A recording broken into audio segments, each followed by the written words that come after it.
আচ্ছা, সো আপনারা মেসেজ পেয়ে যাবেন। আমি সুযোগ করে সবাই মেসেজ সবারটা দেখে দেখে ওয়ান বাই ওয়ান মেসেজ দিয়ে দেবো। আপনারা কমেন্ট করতে থাকেন, যাদের হয়েছে যাদের হয় নাই কমেন্ট করতে থাকেন, আমি দেখে দিব।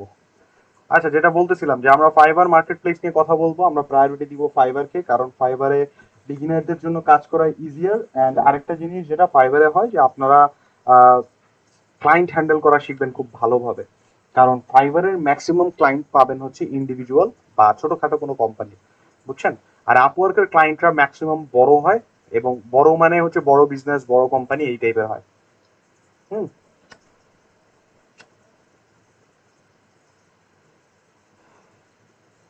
সো যেহেতু আমরা ফাইবার নিয়ে কথা বলবো, যারা ফাইবার চিনেন না, একবারে নতুন, তারা fiverr.com-এ আসলে বেসিক্যালি এই ইন্টারফেস দেখবেন। এটা হচ্ছে আপনাদের ফাইবার মার্কেট প্লেস। ফাইবারকে একটা মার্কেট প্লেস বলা হয়। মার্কেট প্লেস কেন বলা হয়? কারণ এটা একটা বাজার। এখানে আপনি ক্লায়েন্ট পাবেন, মানে বায়ারও পাবেন, সেলারও পাবেন। ঠিক আছে, এখানে আপনি চাইলে প্রোডাক্ট সেল করতে পারবেন, বা অ্যাজ এ বায়ার আপনি প্রোডাক্ট কিনতেও পারবেন। এই জন্য এটাকে মার্কেট প্লেস বলা হয়।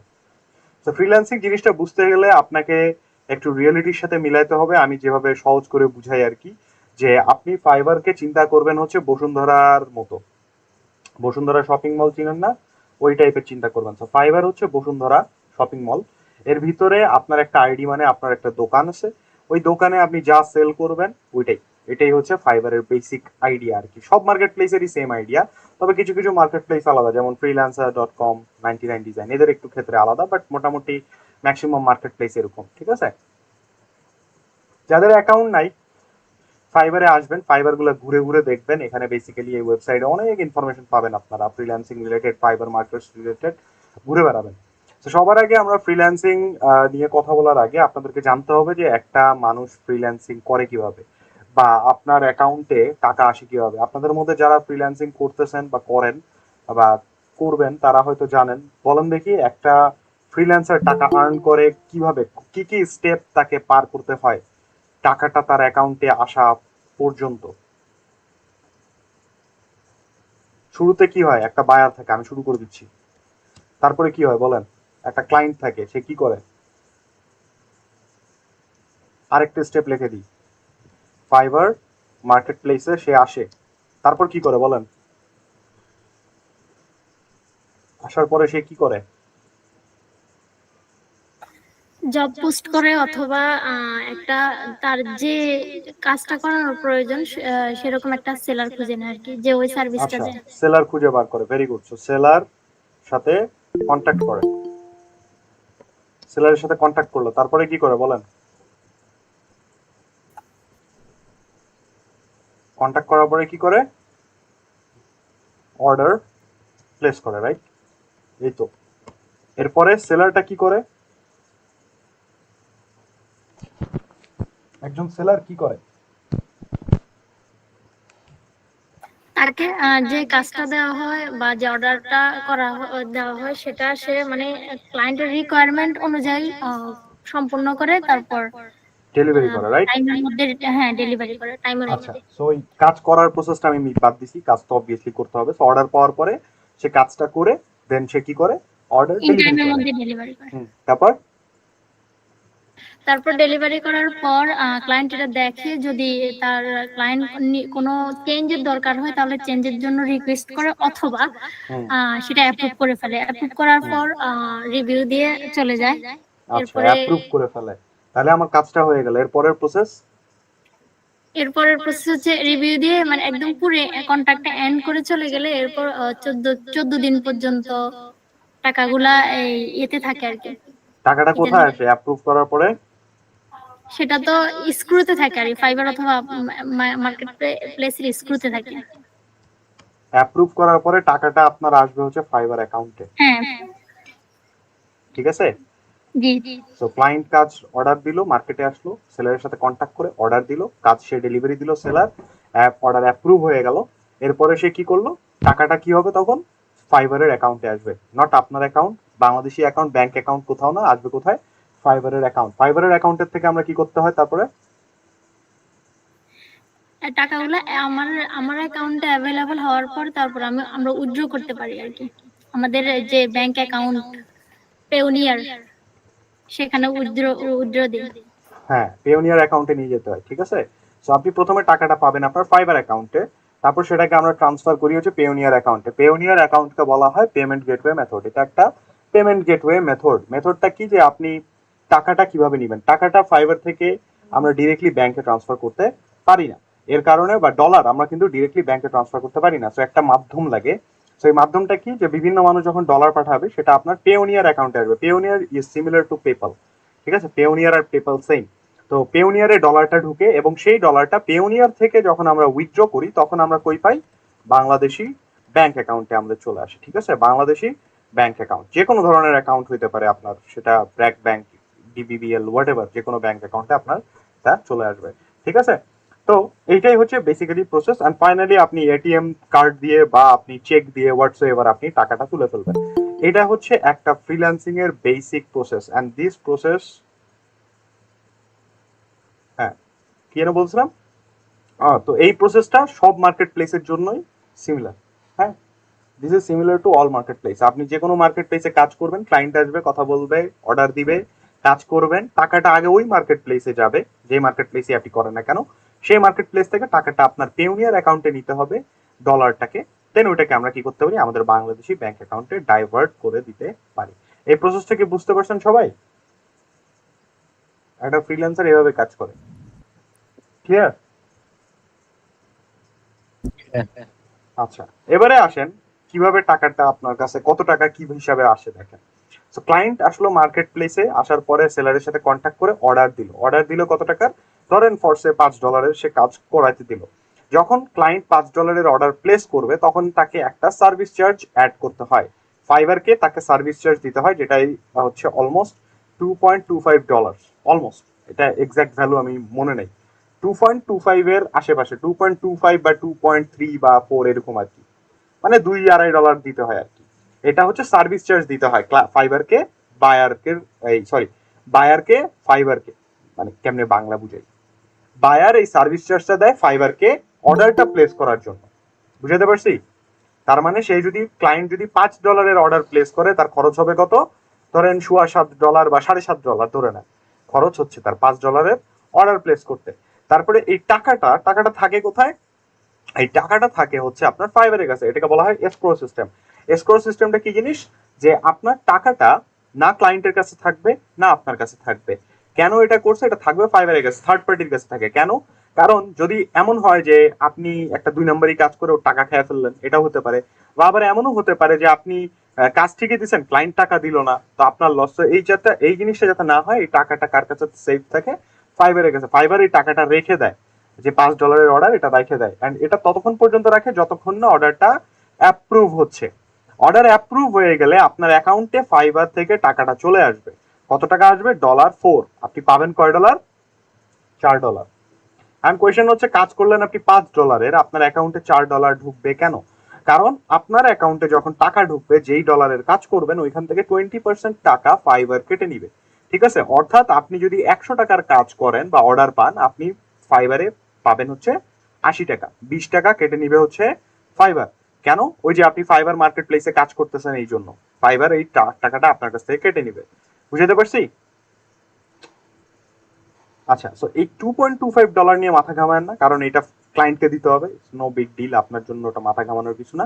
আপনার মাথা ঘামানোর বিষয় হচ্ছে এইটা। সো আপনি যেই টাকারই কাজ করেন না কেন, তার 20% কেটে নিবে হচ্ছে ফাইবার। আপনি পাইলেন কত? $4।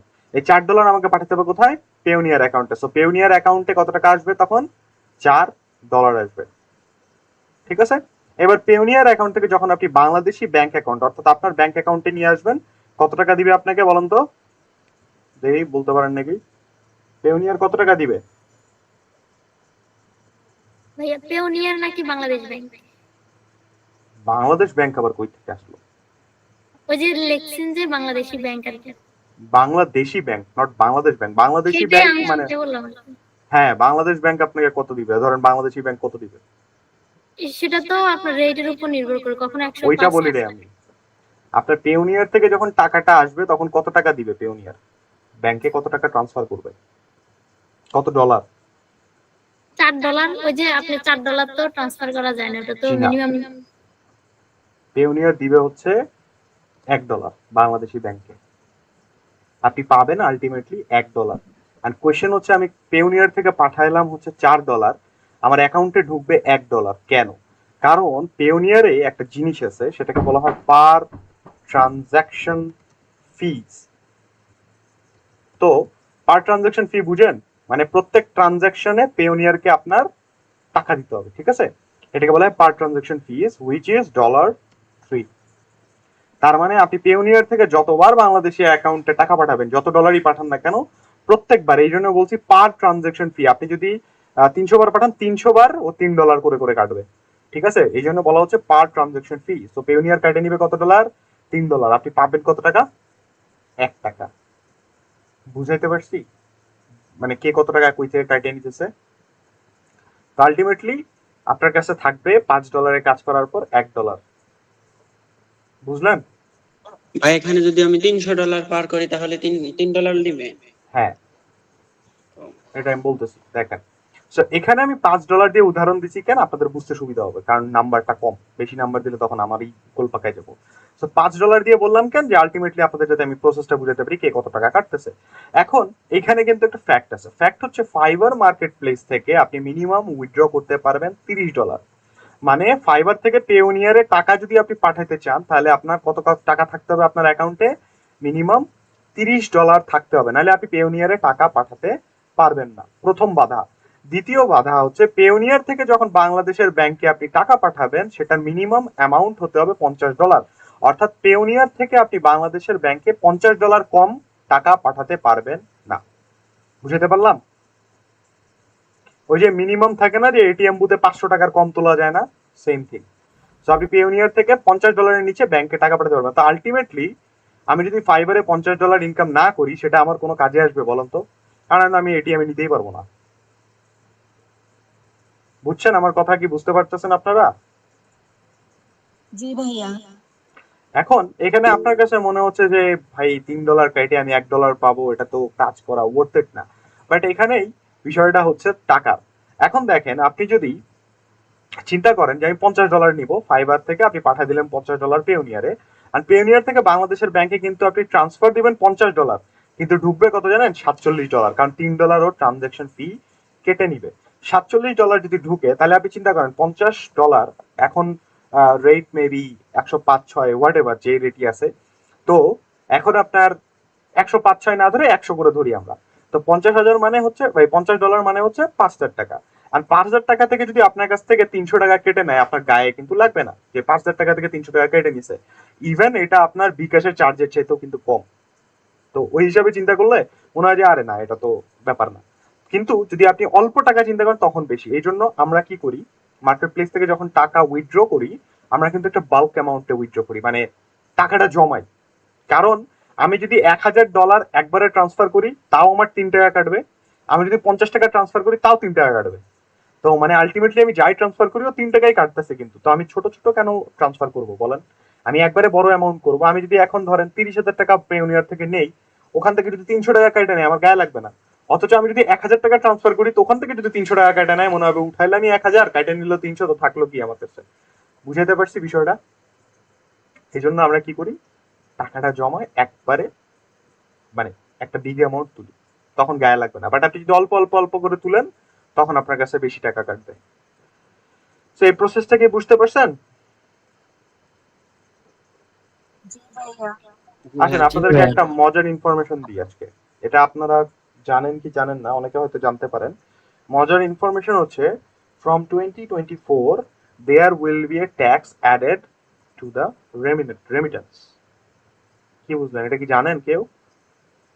জি ভাইয়া জানি এটা। Very good. সো 24 সাল থেকে কিন্তু আমরা কিন্তু এখন যখন টাকাগুলো আনি ডলার, আমরা কিন্তু কোনো ট্যাক্স দিচ্ছি না। হ্যাঁ, তো এটা 2024 থেকে ইনক্লুড হয়ে যাবে। তার মানে আলটিমেটলি আপনি যেই টাকা আনবেন, বাংলাদেশের ব্যাংক ওইখান থেকে ধরেন মিনিমাম 15% তো কেটে নিবে ট্যাক্স, মিনিমাম 15%। বুঝলেন? তো এটা 24 থেকে শুরু হবে, বাট এখনো কিছু শুনি নাই, বাট হওয়ার কথা আর কি।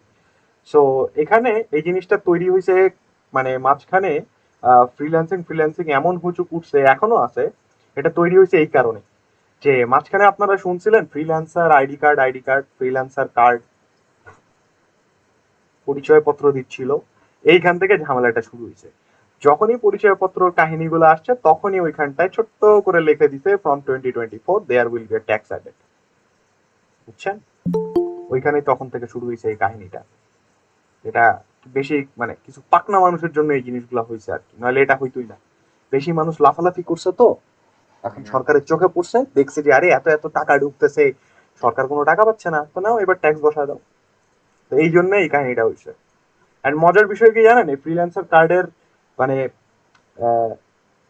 স্টোরিটা কি, মানে কেন ফ্রিল্যান্সার কার্ডটা এটার উৎপত্তি হয়েছে জানেন কেউ? শুনছেন কেউ? বলতে পারবেন যে কেন ফ্রিল্যান্সার কার্ড এটা করতেছিল মানুষ তখন? কেউ জানেন না? না ভাই। আচ্ছা, এটার কাহিনীটা হয়েছে কি, মাঝখানে আপনারা এটা একটু ইউটিউব ঘাটলেই পাবেন যে ফ্রিল্যান্সারদের নাকি বিয়ে হইতেছিল, তো এদের নাকি কোনো পরিচয় নাই যে এরা কি কাজ করে। হ্যাঁ, যে একজন ফ্রিল্যান্সার বিয়ের সময় যায় কি বলবে আমি ফ্রিল্যান্সিং করি, এটা বুঝতো না, এখনো বুঝে না। তো আমার আম্মা অনেক বছর পর এখন বুঝছে যে আমি কি করি, আমার নিজেরই আমার আম্মুই অনেকদিন পর বুঝছে। বাট আমি যদি কাউকে বুঝাইতে যাই না, ধরেন র্যান্ডম কোনো মানুষকে যদি আমি বুঝাইতে যাই আপনি কি করেন, আমি বলি ভাই কম্পিউটারে কাজ করি একটা কোম্পানিতে, না আমি কিন্তু বলতে চাই না ওরা ফ্রিল্যান্সিং করি, গ্রাফিক ডিজাইন করি, সব মাথার উপর দিয়ে সাঁই করে জেড বিমানের মতো চলে যাবে, উল্টা আবার কোয়েশ্চেন করবো। তার চাইতে আমি বলে দিই কম্পিউটারে কাজ করি, দ্যাটস ইট। তো এই জিনিসটার কারণে এটা হচ্ছে, বলে পরিচয় নাই, পরিচয় না, এখন পরিচয় বানাও। পরিচয় বানাবা কেমনে? বাংলাদেশ থেকে গভর্নমেন্ট ইস্যুড আইডি কার্ড দিবে যারা ফ্রিল্যান্সিং করতেছে, তাহলেও আইডি কার্ড যখন হবে তো ঠিক আছে ট্যাক্সও দাও।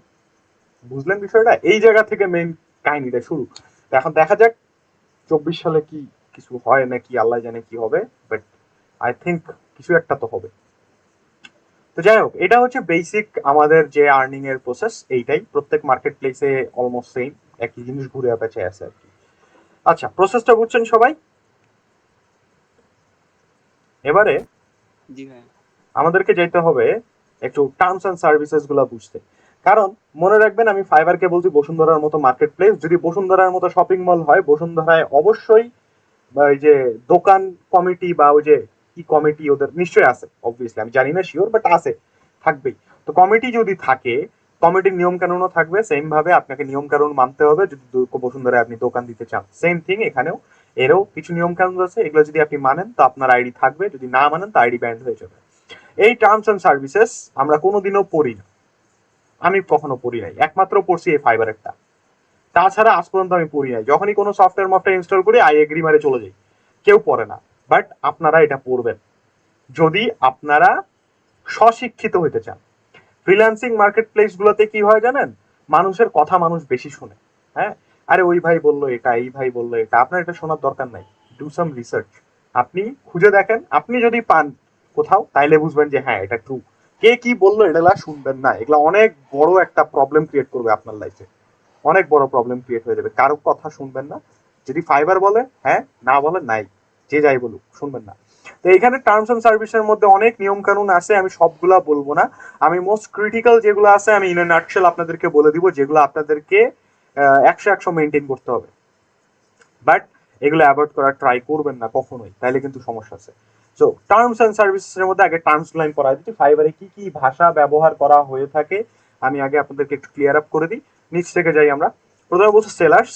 তো সেলার কারা? সেলার আর users who offer and perform services through gigs through the logo maker on Fiverr. তো বেসিক্যালি সেলার কারা, মানে ফ্রিল্যান্সারদেরকে ফাইবারের ভাষায় বলা হয় সেলার।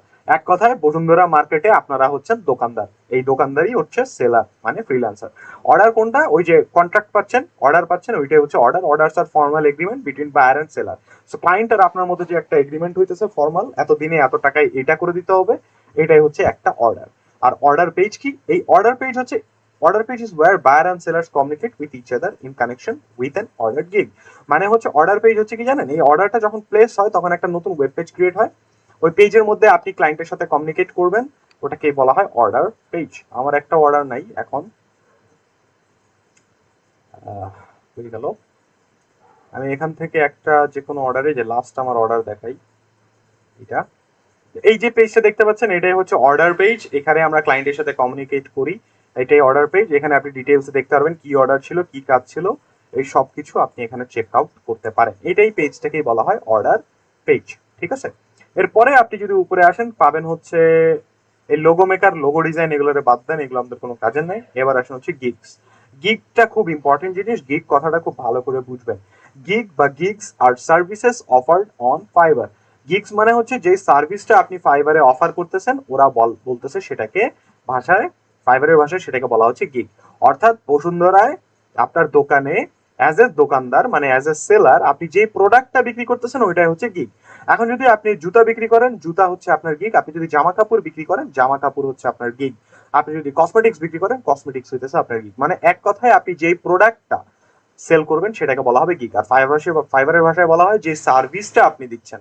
অর্থাৎ আপনি যদি লোগো বানান সেটা হবে একটা গিগ, আপনি যদি ব্যানার বানান ব্যানার হবে একটা গিগ, আপনি যদি ইউআই বানান ইউআই একটা গিগ, আপনি যদি ওয়েবসাইট বানান ওয়েবসাইট একটা গিগ, ঠিক আছে। মানে আপনি যে প্রোডাক্টটা সেল করবেন সেগুলোকে আমরা বা প্রোডাক্টকে আমরা ইন্ডিভিজুয়ালি এক একটা কি বলবো, গিগস।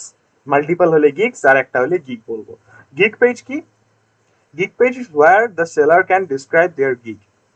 অর্থাৎ গিগ পেজ হচ্ছে যেখানে একজন সেলার তার গিগকে ডিসক্রাইব করে। অর্থাৎ এই যে আমি এই প্রোডাক্টটা বিক্রি করছি, আমি কি প্রোডাক্ট বা কি সার্ভিস বিক্রি করতেছি? Business flyer. আমি ফ্লায়ার বিক্রি করতেছি, তো এটা হচ্ছে আমার একটা গিগ। আমি কি বেচতেছি? ফ্লায়ার। এটা আমার সার্ভিস, আমার প্রোডাক্ট আমি বিক্রি করতেছি, তো এটা আমার একটা গিগ।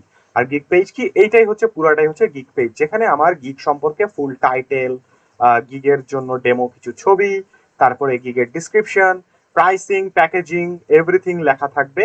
এটাই হচ্ছে আমার গিগ পেজ, যেখানে আমি আমার প্রোডাক্টটা সম্পর্কে ফুললি ডিসক্রাইব করব। সেটাই মানে দোকানে যে ডিসপ্লে করে এক্স্যাক্টলি ওইটাই হচ্ছে গিগ পেজ, ঠিক আছে। এই তো রিলেট করতে পারলে তাড়াতাড়ি বুঝতে পারবেন, যদি রিলেট করতে পারেন, মিলাইতে পারেন। এরপরে হচ্ছে গিগের প্যাকেজেস। প্যাকেজেসটা বুঝতে গেলে আপনাকে কি বুঝতে হবে? ওই যে আমরা যে প্যাকেজ বা প্রোডাক্ট রেস্টুরেন্টে পাই ওইগুলাই। যেমন প্যাকেজেস বলতে এখানে কি বোঝাচ্ছে, যে আমরা রেস্টুরেন্টে গেলে ওই যে ধরেন ডাল ভাত আলু ভর্তা 5 টাকা, ডাল ভাত সবজি 10 টাকা, ডাল ভাত মুরগি 20 টাকা, এরকম ধরেন আপনার যে প্যাকেজ, এগুলো হচ্ছে এক একটা প্যাকেজ। সেম ভাবে এই প্যাকেজ আছে আমাদের এখানটায়। তো এখানেও প্যাকেজ আছে, দেখেন এই যে $10 আমি কি কি দিচ্ছি, এক পেজের সোশ্যাল মিডিয়া পোস্ট, অর্থাৎ একটা সোশ্যাল মিডিয়া ব্যানার বানাই দিব 10 টাকায়, একটা সিঙ্গেল পেজ ফ্লায়ার বানাবো 20 টাকায়, প্রিমিয়াম প্যাকেজে আমি বানাবো হচ্ছে 2 পেজের ফ্লায়ার 30 টাকা। তো আমি এখানে প্যাকেজ ভাগ করে রাখছি যে 10 টাকায় কি পাবো, 20 টাকায় কি পাবে, 30 টাকায় কি পাবে। এটাই হচ্ছে সিঙ্গেল ইন্ডিভিজুয়াল প্যাকেজ। এইগুলাই হচ্ছে গিগের প্যাকেজ বা গিগ প্যাকেজ যেটা বলে। বুঝতে পারলাম? সো গিগ প্যাকেজ কি? আপনি ওই যে ফরম্যাট তৈরি করে রাখছেন এই টাকায় এগুলো দিব, এগুলো হচ্ছে এক একটা ইন্ডিভিজুয়াল প্যাকেজ। একটা গিগে 3টা প্যাকেজ করা যায়, অথবা একটা, হয় একটা করতে পারবেন প্যাকেজ সবগুলো মিলাই একটা প্যাকেজ, বা সবগুলোকে আপনি আবার 3টা ভাগে ভাগ করে 3টা ডিফারেন্ট প্যাকেজ ক্রিয়েট করতে পারবেন, ঠিক আছে। এরপরে গিগ রিলেটেড আরেকটা কথা আপনারা পাবেন, গিগ এক্সট্রাস। গিগ এক্সট্রাস কি বলছে দেখেন, আর additional services offered on top of seller's gig. মানে কি, অ্যাডিশনাল সার্ভিস যদি কেউ চায়, এখন ধরেন আপনি যদি যান একটা রেস্টুরেন্টে একটা বার্গার অর্ডার করেন এবং আপনি যদি তাকে বলেন যে এক্সট্রা চিজ দিয়ে দিতে, তাহলে কি সে আপনাকে বিনা পয়সায় এক্সট্রা চিজ দিয়ে দিবে? বলুন তো, নাকি এক্সট্রা চার্জ করবে? কি মনে হয়? অবশ্যই টাকা নেবে। ওই এক্সট্রা চার্জকেই বলা হয় ফাইবারের ভাষায় গিগ এক্সট্রা। বুঝতে পারছি গিগ এক্সট্রা কি? এক্সট্রা কাজের এক্সট্রা টাকা। যেমন আমি আমার গিগে যদি আপনাদেরকে একটু দেখাই তাহলে বুঝবেন। এইখানে নিচে আসলে পাবো আমরা, এখানে দেখেন। যেমন সিম্পল এই আইডিয়া দেখেন, আমি প্রিমিয়াম প্যাকেজ আমার $30 দাম, আমি প্রিমিয়াম প্যাকেজে কি কি দিব, 2 পেজের প্রিন্ট রেডি ডিজাইন দিচ্ছি। নিচে যদি আসেন কয়দিনে দিব, 3 দিনে দিব। 3 দিনে কত টাকা? 30 টাকা। সে যদি একদিনে ডেলিভারি চায় তাকে এক্সট্রা $10 পে করতে হবে, তাহলে সেটার দাম দাঁড়াবে গিয়ে $40। যদি 3 দিনের কাজ ও একদিনে চায় তাহলে সেটা 3 দিনের 30 টাকা থেকে একদিনে 40 টাকায় পরিণত হয়ে যাবে। বুঝাতে পারলাম? সেম ভাবে এই পাশের প্যাকেজ শুধু দিনের উপর না, এটা আরো ভাবে বানানো যায়। যেমন এখানে সোর্স ফাইল। সোর্স ফাইল কোনটা কেউ বলতে পারবেন? সোর্স ফাইল কোনটা? সোর্স ফাইল কোনটাকে বলে? ডিজাইন করে যে ফটোশপ মানে যে ফাইলটা সেভ করে রাখে ওটা। হ্যাঁ, যেটাকে আমরা বলি সফট কপি, মানে main file, AI or PSD. হ্যাঁ, এক্সডি করলে এক্সডি মেইন ফাইলটা, এটাকে বলা হয় সোর্স ফাইল। যেমন আমি স্ট্যান্ডার্ড প্যাকেজে কিন্তু কি দিচ্ছি না, সোর্স ফাইল দিব না। এখন ক্লায়েন্ট আমার কাছে কত টাকা দিয়ে অর্ডার করতেছে? 20 টাকা দিয়ে, রাইট? এখন সে যদি আমাকে আসে বলে যে আমার সোর্স ফাইল লাগবে, তখন আমি ওকে এক্সট্রা চার্জ করব, কারণ প্যাকেজে সোর্স ফাইল ইনক্লুডেড ছিল না। আপনি যদি সোর্স ফাইল নিতে হয় তাহলে এক্সট্রা আরো ধরেন সে $10 পে করতে হবে। এটাই হচ্ছে গিগ এক্সট্রা, অর্থাৎ এক্সট্রা যদি কেউ কোনো কাজ চায় তাহলে সেটাকেই বলা হয় গিগ এক্সট্রাস। আচ্ছা বলেন, এতটুকু সবাই বুঝছেন যেগুলো যেগুলো আমি বললাম এখন পর্যন্ত? এই অর্ডার, তারপরে order page, gig, gig package, extra, এগুলো বুঝছেন? জি ভাইয়া। জি ভাই। আচ্ছা এবারে আসতেছে custom order and custom offer. Custom offer আর কাস্টম অর্ডার এই দুটা কিন্তু খুবই কাছাকাছি বাট ইয়েট ডিফারেন্ট। হ্যাঁ, কি দেখেন, আচ্ছা এই বলতে পারবেন কেউ ফাইবারে যারা কাজ করেন বা করছেন বা অ্যাকাউন্ট করছেন, বলেন দেখি ফাইবারে কাস্টম অর্ডার আর কাস্টম অফারটা কি জিনিস? কাস্টম অফার আর কাস্টম অর্ডার কি বলেন দেখি? কাস্টম অফার হচ্ছে মানে আমাদের যে গিগ গুলা আছে ওইগুলাতে রেটের সাথে কিংবা ইয়ের সাথে না মিলে না, মানে আমরা আমাদের মতো ক্লায়েন্টের ইয়ে অনুযায়ী আমাদের মতো করে অফার পাঠানো, সেটাই মেবি কাস্টম অফার আর কি। আর কাস্টম অর্ডার? আর কাস্টম অর্ডার হচ্ছে ক্লায়েন্ট কাস্টম অর্ডার করে আর কি, ক্লায়েন্টের দিক থেকে এটা আমরা দিচ্ছি অফারটা, কাস্টম অফার পাঠাচ্ছি আর ক্লায়েন্ট কাস্টম অর্ডার দিয়ে যায় আর কি। ক্লায়েন্টের ধরেন পছন্দ হইলো না, হয়তো পেজ বেশি কিংবা রিকোয়ারমেন্ট আরেকটু বেশি, এটাই। পছন্দ হইলো না বলতে কি বুঝাইছেন? মানে পছন্দ না আর কি, আমাদের যে রিকোয়ারমেন্ট গুলো আমরা দিছি যে আমি এটা এটা করে দেবো, কিন্তু ক্লায়েন্টের আরো কিছু প্রয়োজন, এখন সে মানে আরো কিছু বাড়াতে চাচ্ছে, এই কারণে সে কাস্টম অর্ডার করতেছে আর কি। ভেরি গুড, বাহ। একটাই। আচ্ছা সো এবারে কাস্টম অফার আর কাস্টম অর্ডারটা কি দেখেন? ঠিক বলছো উনি, বাট আমি আর একটু ক্ল্যারিফাই করে দিচ্ছি। Custom order are request made by a buyer. কে করে কাস্টম অর্ডারটা? বায়ার রিকোয়েস্ট করে to receive a custom offer. So custom অর্ডারটা কি? বায়ার এসে আপনাকে বলবে যে এটা করে দিতে হবে এত টাকা। যেমন আমরা কিন্তু করি, আমরা কিন্তু অনেক সময় রিক্সা ভাড়া করি এভাবে যে ধরেন ফরসে আমি মিরপুর 1 থেকে মিরপুর 10 নম্বরে যাবো, আমি রিক্সাওয়ালাকে বলি যে মিরপুর 10-এ যাবো, 30 টাকা ভাড়া, যাবেন কিনা? সে আমরা কিন্তু এইভাবে তাকে প্রপোজাল দিই। আমরা কি অ্যাজ এ বায়ার তাকে প্রপোজাল দিচ্ছি, এখন যাওয়া না যাওয়া তার উপর। এটাকেই বলা হয় কাস্টম অর্ডার। তো ধরেন আপনাকে আসে ক্লায়েন্ট বলতে পারে যে, যেমন ধরেন আমাকে আসে বললো যে রবি আমার একটা ফ্লায়ার একটা বিজনেস কার্ড বানায় দিতে হবে, আমি তোমাকে $40 দিব 3 দিনে। এখন আমার যদি মনে হয় যে না এটা একটু কম হয়ে গেছে, একটু বাড়াই নিব, তখন আমি নেগোসিয়েশন করব, বা আমার মনে হইলো আমি কাজ করব তো করব, না করব তো নাই। এইটা রিকোয়েস্টটা কে করবে? ক্লায়েন্ট। এটাকেই বলা হচ্ছে কাস্টম অর্ডার। বুঝতে পারছি? বায়ার আসে রিকোয়েস্ট করে কাস্টম অর্ডারে। আর কাস্টম অফারে কি হয়? Custom offer are exclusive proposals that a seller can create in response to specific requirement of a buyer. এর মানে দাঁড়াইলো কি? বায়ারের স্পেসিফিক রিকোয়ারমেন্ট অনুযায়ী আমরা যদি কোনো অফার পাঠাই, এটা বোঝার সহজ ওয়ে হচ্ছে ধরেন ওই যে রেস্টুরেন্টের প্যাকেজে বললাম না, ডাল ভাত আলুর ভর্তা 5 টাকা, আর ডাল ভাত সবজি 10, মুরগি দিয়ে খাইলে হচ্ছে 20। হ্যাঁ, এখন আপনার মন চাইছে আপনি খাবেন হচ্ছে ডাল ভাত সবজি আর মুরগি, এরকম তো কোনো প্যাকেজ নাই। এখন রেস্টুরেন্ট থেকে আপনাকে ভাগায় দিবে? অবভিয়াসলি ভাগায় দিবে না, তখন সে আপনাকে কি করবে? আলাদা আলাদা করে আনিয়ে দিবে। এন্ড আপনাকে যখন বিল করবে তখন সে কি একসাথে প্যাকেজ আকারে বিল করবে নাকি আলাদা আলাদা বিল করবে বলেন তো? আলাদা আলাদা বিল করবে। এটাই হচ্ছে কাস্টম অফার। মানে আপনার রিকোয়ারমেন্ট অনুযায়ী তখন বিলটা তৈরি হচ্ছে বা মেমোটা তৈরি হচ্ছে, এটাই কাস্টম অফার। কাস্টম অফারটা কি হয়? ক্লায়েন্ট এসে আপনার সাথে কথা বললো যে আমাকে এটা এটা এটা করে দিতে হবে, এত টাকা এতদিন, আপনি ডিসকাস করে নিলেন, বাট ওইরকম কোনো প্যাকেজ বা গিগ আপনার নাই। হ্যাঁ, ক্লায়েন্ট এসে বললো যে আমাকে একটা লোগো আর একটা ফ্লায়ার বানিয়ে দিতে হবে, এরকম কোনো প্যাকেজ আমার নাই, আমার তো লোগোর গিগই নেই। তখন আমি কি বলবো? যে আমি লোগো বানাবো না, এরকম আমার প্যাকেজ নাই, আমি অর্ডার করবো না? না, তখন আমি তাকে কি করব? তখন বলবো যে তোমার লোগোর জন্য ধরেন $5, ফ্লায়ারের জন্য $5, অর্থাৎ $10 অফার আমি এক্সট্রা কাস্টম ভাবে মেড করে তৈরি করে পাঠাবো, আলাদা ভাবে তৈরি করে পাঠাবো। কোনো গিগ থেকে তখন আর অর্ডার আসবে না, বা প্যাকেজ যেগুলো দেখালাম এই যে এখানে, এই কই গেল, এই যে স্ট্যান্ডার্ড প্রিমিয়াম বেসিক, এই প্যাকেজ থেকে আর কোনো অর্ডার আসবে না, কারণ প্যাকেজের সাথে ওর কাজ মিলে না। এই জন্য এখানে বলছে specific requirement of a buyer, বায়ারের রিকোয়ারমেন্ট অনুযায়ী তাকে আমি কাস্টম একটা বিল বা মেমো করে অর্ডার নিচ্ছি। কাস্টম অফার কাস্টম অর্ডার বুঝছেন? তা কি ক্লিয়ার না কনফিউশন আছে?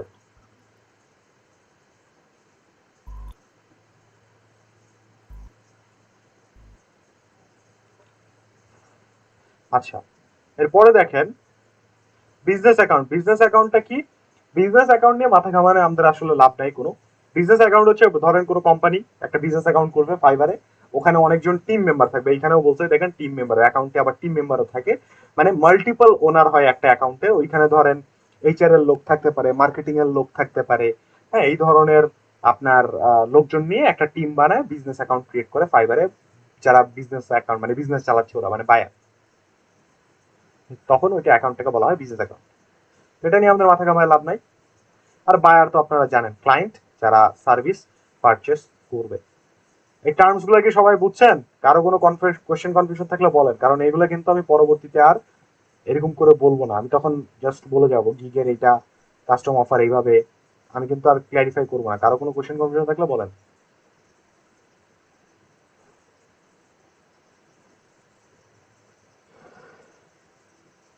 আচ্ছা, এটা গেল হচ্ছে টার্মস অ্যান্ড সার্ভিসেস। এরপরে আরো কিছু জিনিস আছে যেগুলো আমাদেরকে মানতে হবে, এগুলো প্রথম টার্মস আপনারা মনে রাখবেন।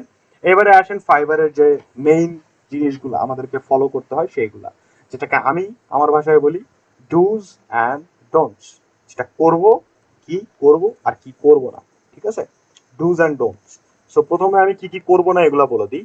কি কি করা যাবে না, সবার আগে এই কাজটা কখনোই করবেন না ফাইবারে, সেটা হচ্ছে কপি পেস্ট।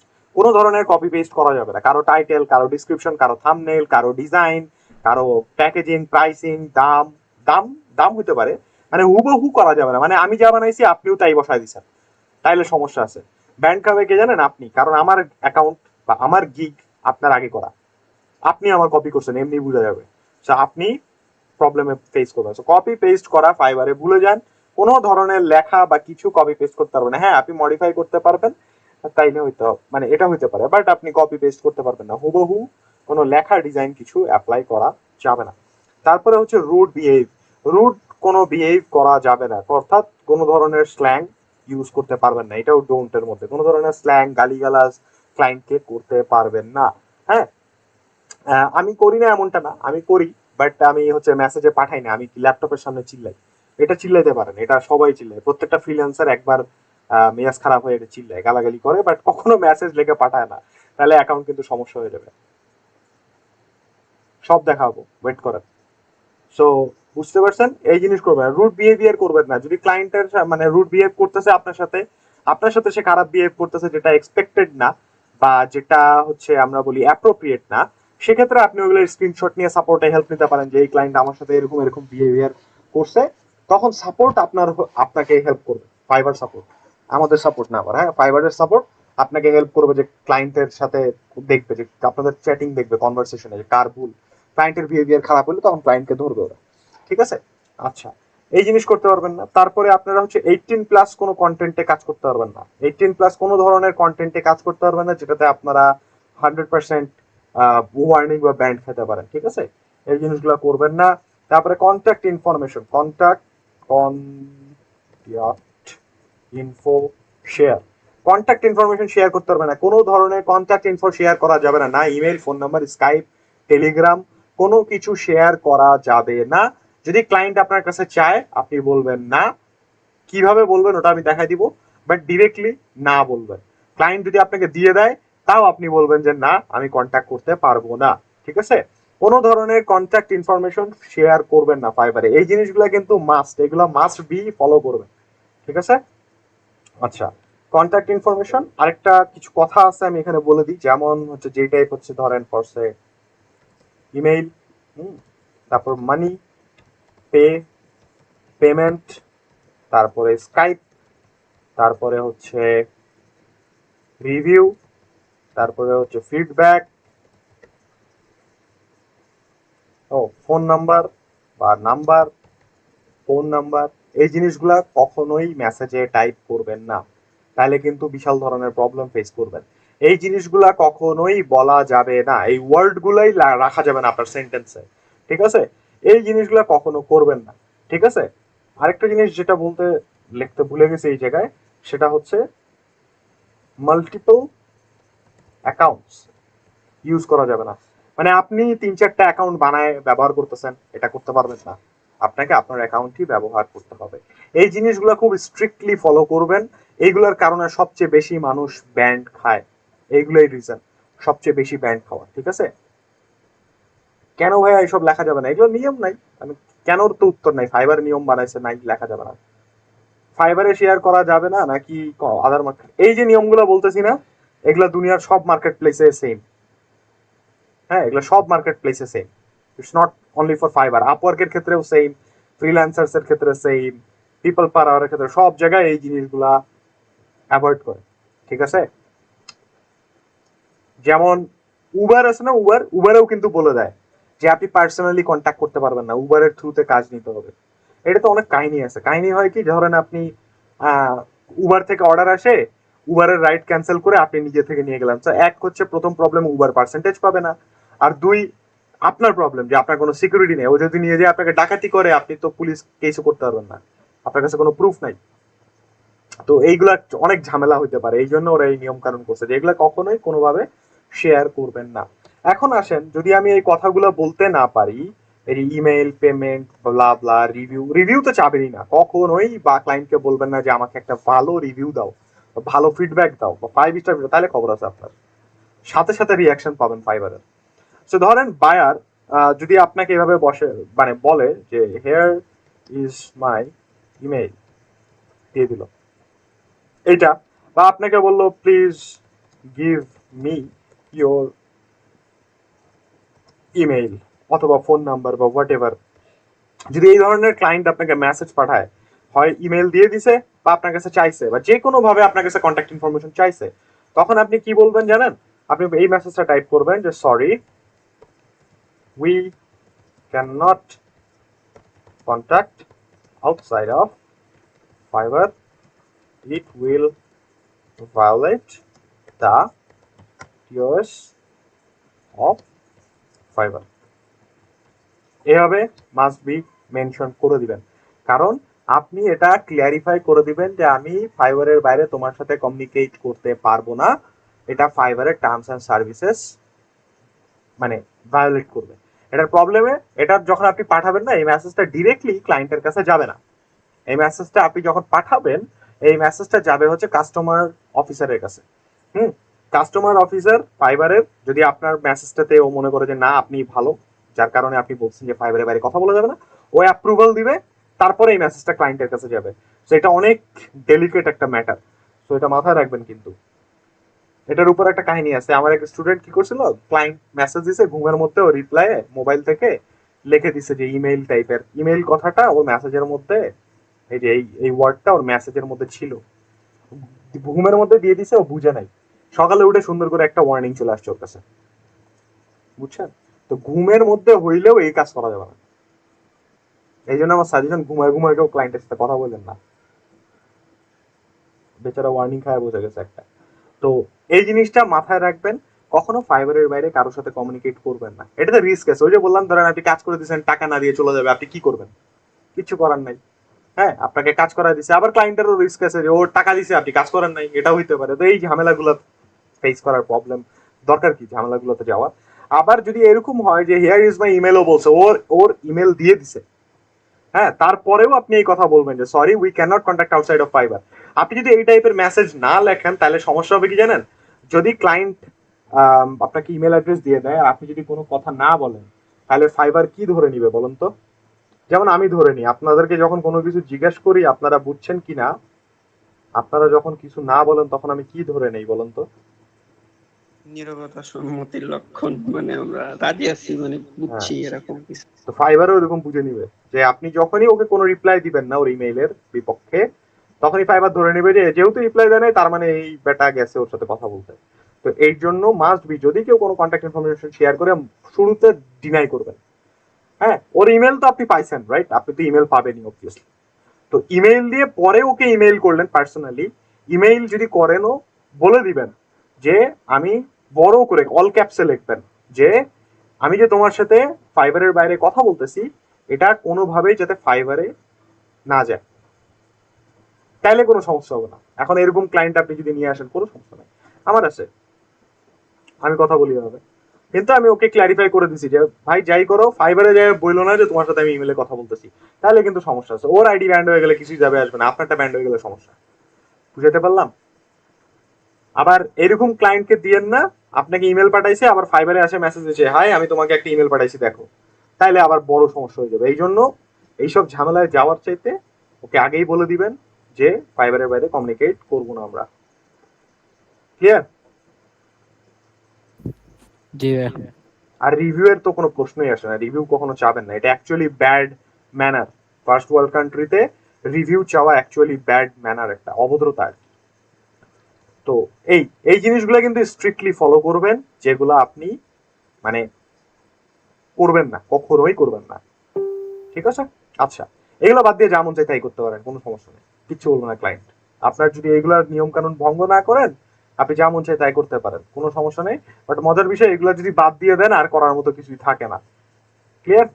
আচ্ছা, এতটুকু বুঝছেন সবাই? জি ভাইয়া। জি আচ্ছা, আমি ভাইয়া। আপনাদেরকে একটা জিনিস দেখাই। যেমন ধরেন এই যে আমার এই এই ও আচ্ছা, এই বান্দারে মেসেজ পাঠাবো। ও আচ্ছা, মেসেজ তো এখান থেকে যাবে না, আমার সাথে কথা বলা নেই। আচ্ছা, ধরেন এই যে এই ক্লায়েন্ট আমার অনেক পুরানো ক্লায়েন্ট, অনেক পুরানো মানে অনেক পুরানো ক্লায়েন্ট। তো একে দেখেন, আমি এখানে যদি মেসেজ পাঠাই, সে ইমেল, জাস্ট ইমেল লিখি, এই দেখেন ডান পাশে একটা ওয়ার্নিং আসছে, দেখছেন? আচ্ছা, যদি আমি এখানে স্কাইপ লিখি, ওই যে ওয়ার্নিং আসছে। যদি আমি এখানে পে লিখি, এই দেখেন ওয়ার্নিং আসছে, দেখছেন? তো এই জিনিসগুলা করা যাবে না। এখানে যেমন ওয়ার্নিং দিচ্ছে না, মোবাইল অ্যাপে কিন্তু এরকম ওয়ার্নিং দেয় না। সো মোবাইলে কিন্তু এরকম ওয়ার্নিং দিবে না যে এটা করো না ওটা করো না। সো সাবধান। আমি খুব অসুস্থ এখন, বুকে খুব ব্যথা হচ্ছে, ক্লাস লিভ নিতে। হ্যাঁ নেন, সমস্যা নেই, রেস্ট নেন, আর সাবধানে থাকেন সবাই। আচ্ছা, আমি সবাই সাবধানে থাকতে বলি, আমি মশারি টাঙাই না। ওকে, সো এই জিনিসগুলো বাদ দিয়ে যা মন চায় আপনি করেন, কোনো সমস্যা নাই। ফাইবার আপনাকে কিছু বলবে না, আর করার মতো এগুলো বাদ দিয়ে কিছু নাই। এবারে আসেন ফাইবারের বেসিক, যখন আপনাদেরকে রুলস রেগুলেশন গুলো বুঝাই দিছি, এবারে আসেন ফাইবারের লেভেলস নিয়ে আমরা কথা বলি। ফাইবারের লেভেলস নিয়ে কথা বলতে গেলে আমরা এখানে ফাইবার লেভেলের একটা পেজ আছে, আমরা জাস্ট সার্চ করে নিই একটু ফাইবার লেভেলস।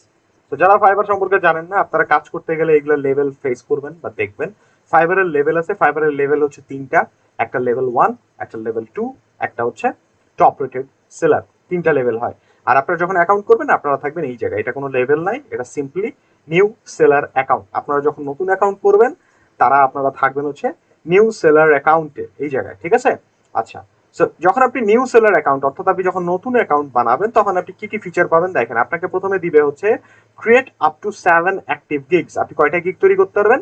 7টা গিগ তৈরি করতে পারবেন, ডিফারেন্ট গিগ তৈরি করতে পারবেন। 7টা ডিফারেন্ট গিগ মানে 7 ধরনের প্রোডাক্ট আপনি সেল করতে পারবেন, যেমন logo, flyer, banner, brochure, UI, হ্যাঁ, সবগুলো আলাদা আলাদা ক্যাটাগরিতে আপনি 7 ধরনের ক্যাটাগরিতে 7টা কাজ করতে পারবেন ফাইবারে, 7টা গিগ বানাতে পারবেন। Add to extra service, gig extra আপনি অ্যাড করতে পারবেন আপনার প্যাকেজের মধ্যে 2টা করে, ঠিক আছে? 2টা করে এক্সট্রা সার্ভিস অ্যাড করতে পারবেন, ওই যে গিগ এক্সট্রা আর কি।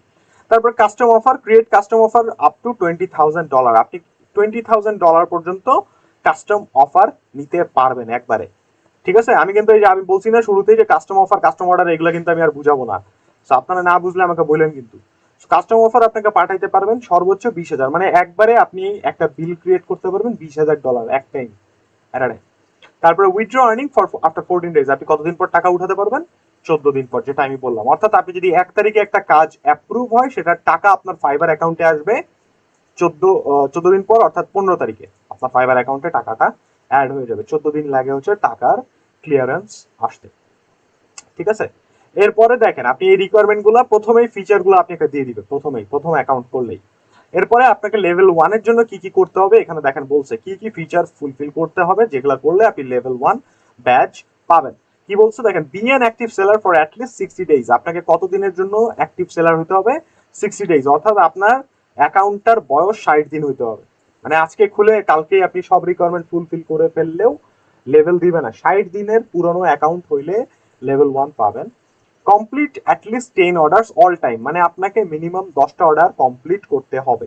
60 দিনের মধ্যে করেন, 60 দিনের বাইরে করেন, কোনো সমস্যা নাই, আপনাকে 10টা অর্ডার কমপ্লিট করতে হবে। এই জন্য বলছে হচ্ছে অল টাইম, সম্পূর্ণ সময়, যতদিন আপনি ফাইবারে আছেন সব টাইম মিলায় মিনিমাম 10টা অর্ডার আপনার কমপ্লিটেড হতে হবে। আর্ন $400, আপনাকে মিনিমাম $400 ইনকাম করতে হবে, ঠিক আছে?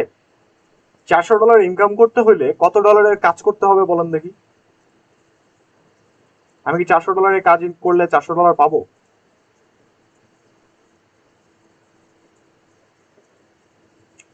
$400 ইনকাম করতে হলে কত ডলারের অর্ডার পাইতে হবে বলেন? $500, কারণ 20% কিন্তু ফাইবার কাটা নেয়। সো $500 অর্ডার কাজ করবেন তাইলে আপনি পাবেন $400, ঠিক আছে? সো এই তিনটা রিকোয়ারমেন্ট প্রত্যেকটা লেভেলে চেঞ্জ হতে থাকে, বাদ বাকি রিকোয়ারমেন্ট গুলা সবগুলা সেম থাকে। তিনটা রিকোয়ারমেন্ট প্রত্যেক লেভেলে চেঞ্জ হয়।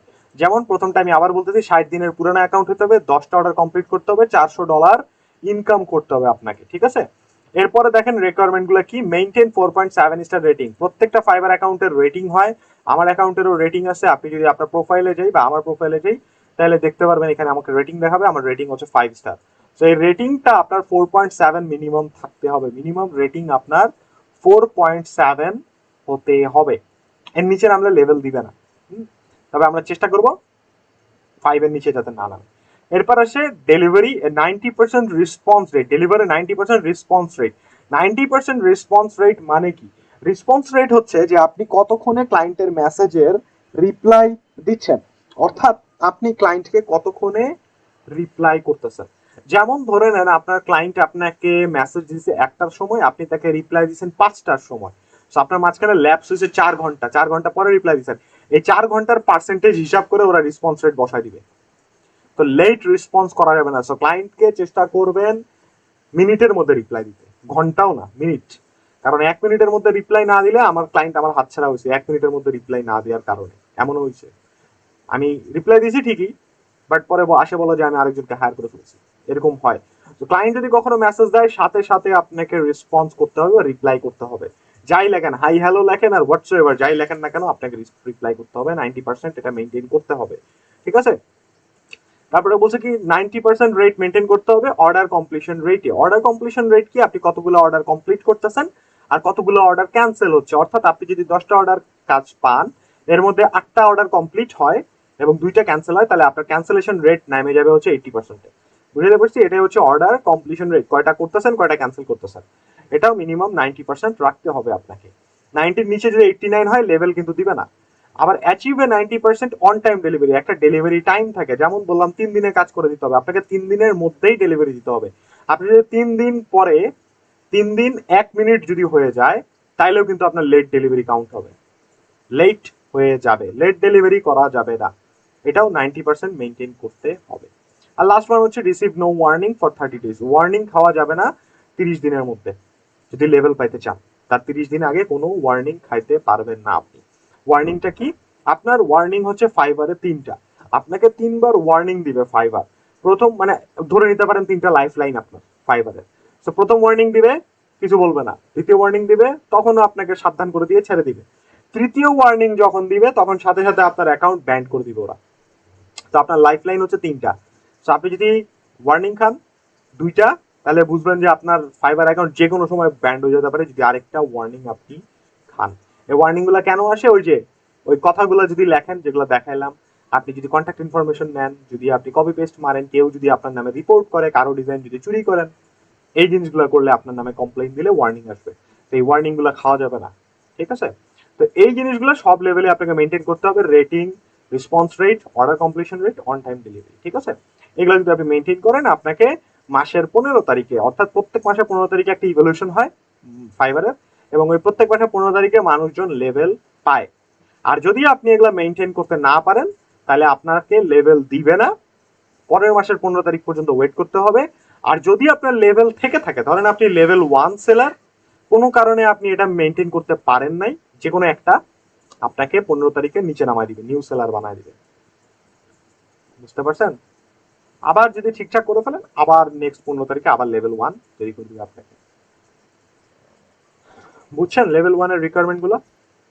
যখন এই রিকোয়ারমেন্ট আপনি ফুলফিল করে ফেলবেন আপনাকে কি কি ফিচার দিবে দেখেন। লেভেল 1 হলে আপনি কি কি সুবিধা পাবেন? Create up to 10 gigs. আপনি কয়টা গিগ করতে পারবেন? এবার 10টা গিগ বানাতে পারবেন। 4টা গিগ এক্সট্রা অ্যাড করতে পারবেন, প্রত্যেকটা গিগে এক্সট্রা করে 4টা সার্ভিস আপনি দিতে পারবেন। কাস্টম অফার আপনি বাড়াতে পারবেন $20,000, এটা সেম থাকবে। উইথড্র আর্নিং 14 দিন, এটাও সেম থাকবে। এটা হচ্ছে লেভেল 1 এর ফিচার্স এন্ড বৈশিষ্ট্য। আর এখানে আরেকটা কথা আছে দেখেন, রেসপন্স রেট ওভার 60 ডেজ, সব জায়গায় 60 ডেজ লেখা আছে। এই 60 দিনের মানে কি? এই 60 দিনের মানে হচ্ছে, ধরেন আপনি কোনো কারণে আপনার রেসপন্স রেটটা 90% নিচে আছে কোনো কারণে, তাহলে 60 দিন পরে 60 ডেজ পরে এটাকে অটোমেটিক্যালি ফাইবার আবার 100% করে দিবে। ঠিক আছে? যেমন আপনি যদি ধরেন অর্ডার একটা ক্যান্সেল করেন, ধরেন আপনি জুলাইয়ের 1 তারিখে একটা অর্ডার ক্যান্সেল করছেন এবং আপনার অর্ডার ক্যান্সেলেশন রেট কমে গেছে, ওইটা ঠিক 60 দিন পর, অর্থাৎ জুলাই থেকে আগস্টের 1 তারিখ, আগস্ট থেকে সেপ্টেম্বরের 1 তারিখ, এরপরে ও আপনাকে আবার 100% করে দিবে অটোমেটিক। বাট শুধুমাত্র এই তিনটা, রেটিংও রিকভার বলে না, হয় না, আর ওয়ার্নিং এটাও রিকভার হবে না, যে আপনি 60 দিন পর আপনাকে আবার ওয়ার্নিং লাইফলাইন দিবে এমনটা না। ওয়ার্নিং একটা মানে তিনটাই থাকবে, ওটা আপনার লাইফলাইন। আচ্ছা, বুঝছেন লেভেল 1 সেলার? যেমন এগুলো ফুলফিল করে ফেলবেন, নেক্সট টার্গেট আপনাদের লেভেল 2। লেভেল 2 তে আপনি দেখেন কি কি করতে হবে আপনাকে। Be an active seller for 120 days, 120 দিনের পুরনো অ্যাকাউন্ট হতে হবে আপনাদেরকে। হ্যাঁ, কমপ্লিট অ্যাট লিস্ট 50 অর্ডার, 50টা অর্ডার কমপ্লিট করতে হবে, $2000 আর্ন করতে হবে, মিনিমাম $2000 আপনাকে আর্ন করতে হবে। এবারে আপনি যদি এগুলো মেনটেন করেন, আর নিচের এগুলো যে 90% সব মেনটেন করতে হবে, ওয়ার্নিং খাওয়া যাবে না, স্টার 5 স্টার রেটিং মেনটেন করতে হবে, 4.7 এর নিচে নামা যাবে না, এগুলো যখন ফুলফিল থাকবে অটোমেটিক্যালি আপনাকে মাসের 15 তারিখে আপনাকে আবার লেভেল 2 দিয়ে দিবে। লেভেল 2 পেয়ে গেলে আপনি কি পাবেন? 20টা গিগ বানাতে পারবেন, 5টা গিগ এক্সট্রা অ্যাড করতে পারবেন, কাস্টম অফার $20,000 সেম থাকে, এনজয় প্রায়োরিটি কাস্টমার সাপোর্ট। এবার আপনাকে কাস্টমার সাপোর্টে প্রায়োরিটি দিবে। যদি আপনি লেভেল 2 সেলার হন এবং সাপোর্টে নক দেন, আপনাকে অনেক দ্রুত সাপোর্টে হেল্প করে। আমি দেখছি আমাকে অনেক দ্রুত রিপ্লাই দেয়, ইভেন আমাকে 1-2 ঘন্টার মধ্যে রিপ্লাই দিচ্ছে, এরকমও পাইছি আমি। ঠিক আছে? আর withdraw your earning after 14 days, 14 দিন পরে আর্নিং উইথড্র করতে পারবেন, এটা সিমিলার থাকে। এগুলো ফুলফিল হয়ে গেলে এবার টপ রেটেড এর জন্য আপনাকে এলিজিবল করে দিবে। এবার আপনি কি করতে পারবেন দেখেন, কি করতে পারবেন। আপনি টপ রেটেড হইতে হলে ফাইবারে, সেটা হচ্ছে B an active seller for at least 180 days, আপনাকে 180 দিনের পুরানো অ্যাকাউন্ট হইতে হবে, 100টা অর্ডার আপনাকে কমপ্লিট করতে হবে, $20,000 ইনকাম করতে হবে আপনাকে, $20,000। আর বাদ বাকি রেটিং ফেটিং সব সেম, এগুলো 90 মেনটেন করতে হয়। তাহলে আপনাকে টপ রেটেড সেলার মাসের 15 তারিখে দিবে না। এই রেটিং মেনটেন করার পরেও, এই সব কিছু মেনটেন করার পরেও আপনাকে ফাইবার টপ রেটেড দিবে না। কোশ্চেন হলো কেন দিবে না? এখানে ওরা একটা কথা বলতে দেখেন, our editorial team manually reviews your performance for the previous 60 days and awards you the level when you meet the following requirement। মানে আপনি এই রিকোয়ারমেন্ট গুলো ফুলফিল করে ফেললেও ওরা আপনাকে টপ রেটেড ব্যাজ দিবে না। ওদের নিজস্ব টিম আপনার অ্যাকাউন্টটাকে রিভিউ করবে, যদি ওরা মনে করে যে আপনার অ্যাকাউন্ট টপ রেটেড হওয়ার মতো এলিজিবল বা যোগ্য, সেক্ষেত্রে আপনাকে ওরা টপ রেটেড ব্যাচ ফাইবার দিবে, না হলে কিন্তু ফাইবার আপনাকে টপ রেটেড ব্যাচ কখনোই দিবে না। আমার এক বন্ধু আছে, এগুলো ফুলফিল করে বসে আছে 2 বছর আগে, আজ পর্যন্ত 2 বছর হয়ে গেছে, ওকে টপ রেটেড ব্যাচ দেয় না। বুঝছেন? টপ রেটেড ব্যাচ সবাইকে দেয় না, বাইছে শুনে মানুষটা দেয়। টপ রেটেড হয়ে গেলে আপনি কি বেনিফিট পাবেন দেখেন, 30টা গিগ বানাতে পারবেন আপনি, 6টা গিগ এক্সট্রা পাবেন। হ্যাঁ, আবার কাস্টম অফার $20,000, এটা সেমই থাকে, এনজয় প্রায়োরিটি কাস্টমার সাপোর্ট এটাও সেম থাকবে, এবং লাস্টে একটা আছে withdraw earning after 7 days। Top rated হয়ে গেলে 7 দিন পরই আপনি টাকা তুলে ফেলতে পারবেন উইথড্র। এই হচ্ছে আপনার লেভেল। বুঝছেন 3টা লেভেল ফাইবারের? আচ্ছা, ফাইবারের লেয়ার বলতেছি আপনার কি বল লেভেলস কিন্তু অনেক ইম্পর্টেন্ট আপনার অ্যাকাউন্টের জন্য। যেমন আমি নিজের অ্যাকাউন্টই দেখাই আপনাদের।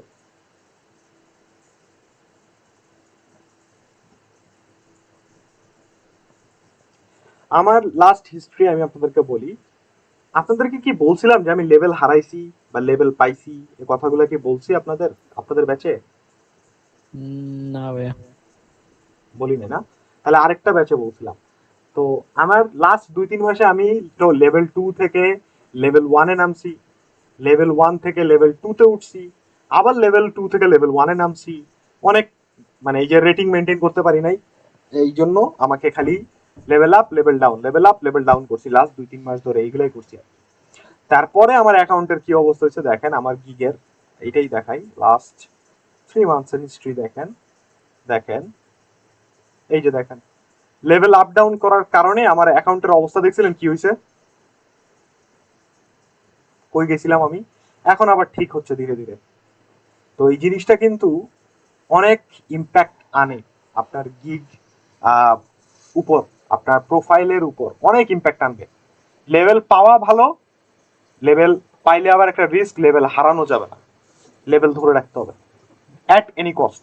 লেভেল হারাইলে যে আমার মতো এরকম আপস অ্যান্ড ডাউনস করে করে জীবন পার হবে। এই যে আবার উঠছে, এটা এখন মেনটেন করতে হবে। আমি যদি আবার লেভেল হারাই ফেলাই, আবার যাবে, আবার আমার অ্যাকাউন্টের 12টা বেজে যাবে। তো লেভেল আপ ডাউন করলে অনেক সমস্যা, এন্ড অ্যাকাউন্টের যদি লেভেল আপ ডাউন হয় আর্নিং এ অনেক ইম্প্যাক্ট আনে, অনেক ইম্প্যাক্ট আনে। আমার আর্নিং অনেক কমে গেছে, এটা একমাত্র দায়ী আমি, একটু বেশি গা ছাড়া হয়ে গেছিলাম, এই জন্য এই অবস্থাটা আমার এখন হয়েছে। তো আমি লেভেল করা হয়েছিল, লেভেল কমলে কমবে, আবার ঠিক করবো। তো ঠিক করতে পারতাম, আমার কাছে অপশন ছিল, আমি করি নাই। তো আপ ডাউন হইতে হইতে খবর হয়ে গেছে। টোটাল আর্নিং কি হবে, আপনার আর্নিং নামে একটা পেজ আছে এখানে, এই যে টোটাল আর্নিং দেখতে পারবেন আপনি। আচ্ছা, ও আরেকটা আপনার অ্যাপস এর মধ্যেও দেখতে পারবেন টোটাল আর্নিং কত টাকা আর্ন করছেন এখন পর্যন্ত। ওকে, সে এখন পর্যন্ত বুঝলাম যা কিছু বলছি। মোটামুটি ফাইবার সম্পর্কে এই জিনিসগুলাই মাথাতে রাখবেন, জিনিস লেভেলস, তারপরে এই যে নিয়ম কানুন বললাম এই জিনিসগুলা, কারণ এগুলা খুব স্ট্রিক্টলি মেনটেন করবেন। এবার আসেন ফাইবারের অ্যাকাউন্ট ক্রিয়েশন। ফাইবারের অ্যাকাউন্ট ক্রিয়েট করা আহামরি কিছু নাই, যারা নতুন তাদেরা হচ্ছে অ্যাকাউন্ট কিভাবে বানাবেন আমি দেখাচ্ছি। বাট অ্যাকাউন্ট ক্রিয়েট করার আগে অনেক কিছু ম্যাটার করে। স্কিল টেস্ট দিতে হবে না, দিতে হবে না। দেখেন, তো একটা অ্যাকাউন্ট যখন আপনি করবেন, ফার্স্ট অফ অল আপনার একটা ইমেইল লাগবে, একটা কম্পিউটার লাগবে, একটা ওয়াইফাই লাগবে, আর আপনার এনআইডি কার্ড কিংবা পাসপোর্ট লাগবে, বুঝছেন? এই 4টা জিনিস লাগবে আপনার অ্যাকাউন্ট বানাইতে। এখন আপনি ভাবতে পারেন এই সবগুলোই আমার কাছে আছে, বাট আমি কেন লিখে লিখে বুঝাচ্ছি, কারণ এই জিনিসগুলোর মধ্যেও কিছু মারপ্যাচ আছে, এটা ভালো করে বুঝবেন। সো প্রথম একটা ইমেল লাগবে। ইমেইলে তেমন কোনো ক্রিটিক্যাল কিছু নাই, আপনার যে কোনো একটা ইমেল দিয়ে আপনি ফাইবার অ্যাকাউন্ট করতে পারেন। আপনার যে কোনো ইয়াহু মেইল, জিমেইল, হটমেইল যাই আছে না কেন অ্যাকাউন্ট করতে পারবেন। বাট মনে রাখবেন, এমন একটা অ্যাকাউন্টে ইমেল ইউজ করবেন যে ইমেলটা আপনি সচরাচর দেখেন, বা আপনাকে ফাইবার থেকে মেল দিলে আপনি দেখবেন। এমন কোনো ইমেল ইউজ করেন না যেটা আপনি জীবনেও লগ ইন করেন না বা খুলেন নাই। তো আপনি এমন ইমেল ইউজ করবেন যেটা আপনি অ্যাক্টিভ থাকেন ইমেইলে, আর কি ইমেল আসলে চেক করেন। আর একটা কোয়েশ্চেন আছে যে ভাই বিএনএস এর ইমেল দিয়ে কি ফাইবার অ্যাকাউন্ট করা যাবে? যাবে, একটা ইমেল হইলে হইলো, বাট খালি মাথায় রাখবেন ইমেলটা যাতে অ্যাক্টিভ হয়, আপনি যাতে ওটা দেখেন, চেক করেন। এমন কোনো ইমেল দিবেন না যেটা আপনি জীবনেও দেখেন না। এরপরে আসেন হচ্ছে একটা কম্পিউটার। কম্পিউটারের ইস্যুটা একটু ইম্পর্টেন্ট, এটা আমি আগে ক্লিয়ার আপ করে দেই। আপনি যেই কম্পিউটারে ফাইবার অ্যাকাউন্ট ক্রিয়েট করবেন, ওই কম্পিউটারে ফাইবার অ্যাকাউন্ট ইউজ করতে হবে। অন্য কোনো কম্পিউটারে আপনি ফাইবার অ্যাকাউন্ট ইউজ করতে পারবেন না, মানে অন্য কোনো কম্পিউটারে ফাইবার অ্যাকাউন্ট লগ ইন করতে পারবেন না। আপনি যেটা দিয়ে ফাইবার চালাবেন ওটা দিয়েই চালাতে হবে।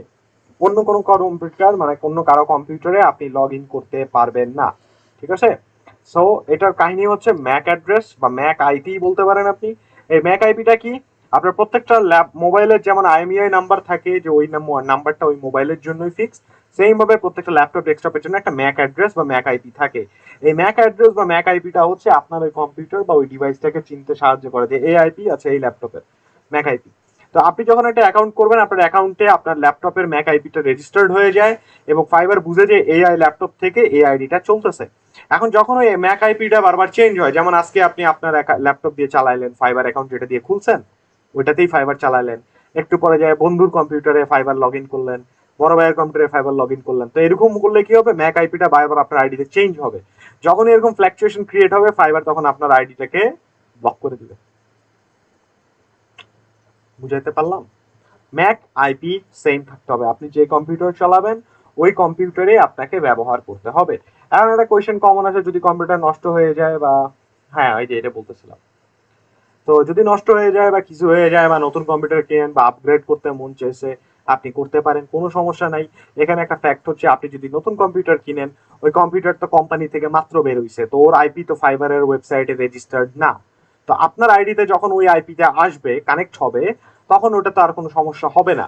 আরেকটা রিজন সমস্যা না হওয়ার, যেটা আপনি যখন ম্যাক আইপিটা একবার সুইচ করবেন নতুন ল্যাপটপে, আপনি নতুন ল্যাপটপেই চালাচ্ছেন, বাট আপনি আর কোনো ল্যাপটপে আবার আগের ল্যাপটপে ফেরত যাচ্ছেন না, মানে একবার নতুন ল্যাপটপে চালাচ্ছেন একবার পুরান ল্যাপটপে চালাচ্ছেন, এরকম করতেছেন না, তাহলে কোনো সমস্যা হবে না। মানে এক কথায় আপনি যেটাতে চালাবেন ওইটাতে আপনাকে স্টিক হয়ে থাকতে হবে, একবার এই কম্পিউটার একবার ওই কম্পিউটার করা যাবে না।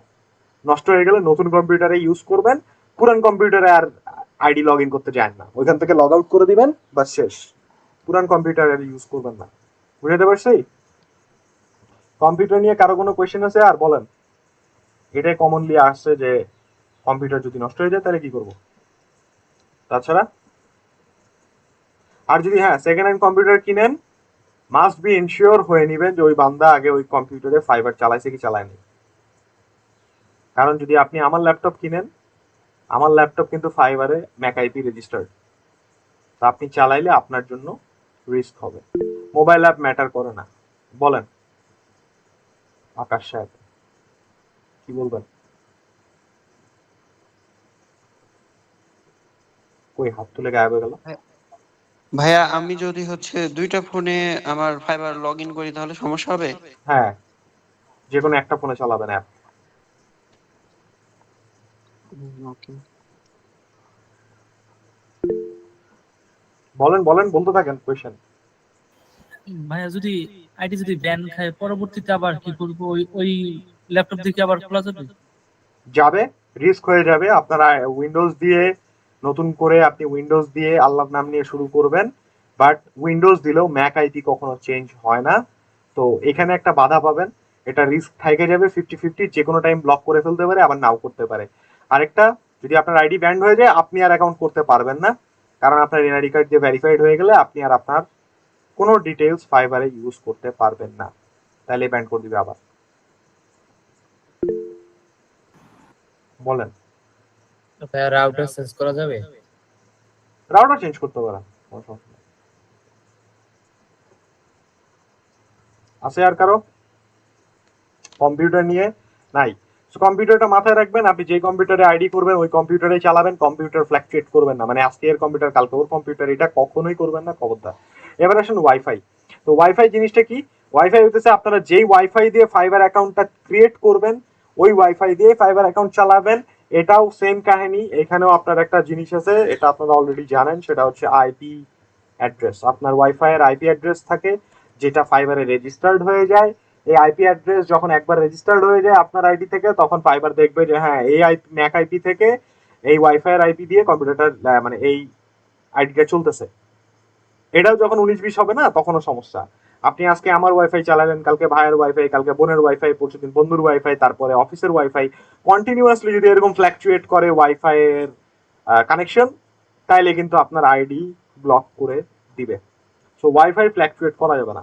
এখন একটা কোয়েশ্চেন, ভাই যদি আমি ওয়াইফাই এর লাইনই পাল্টাই ফেলি বা আমি যদি বাসা পাল্টাই ফেলি তখন?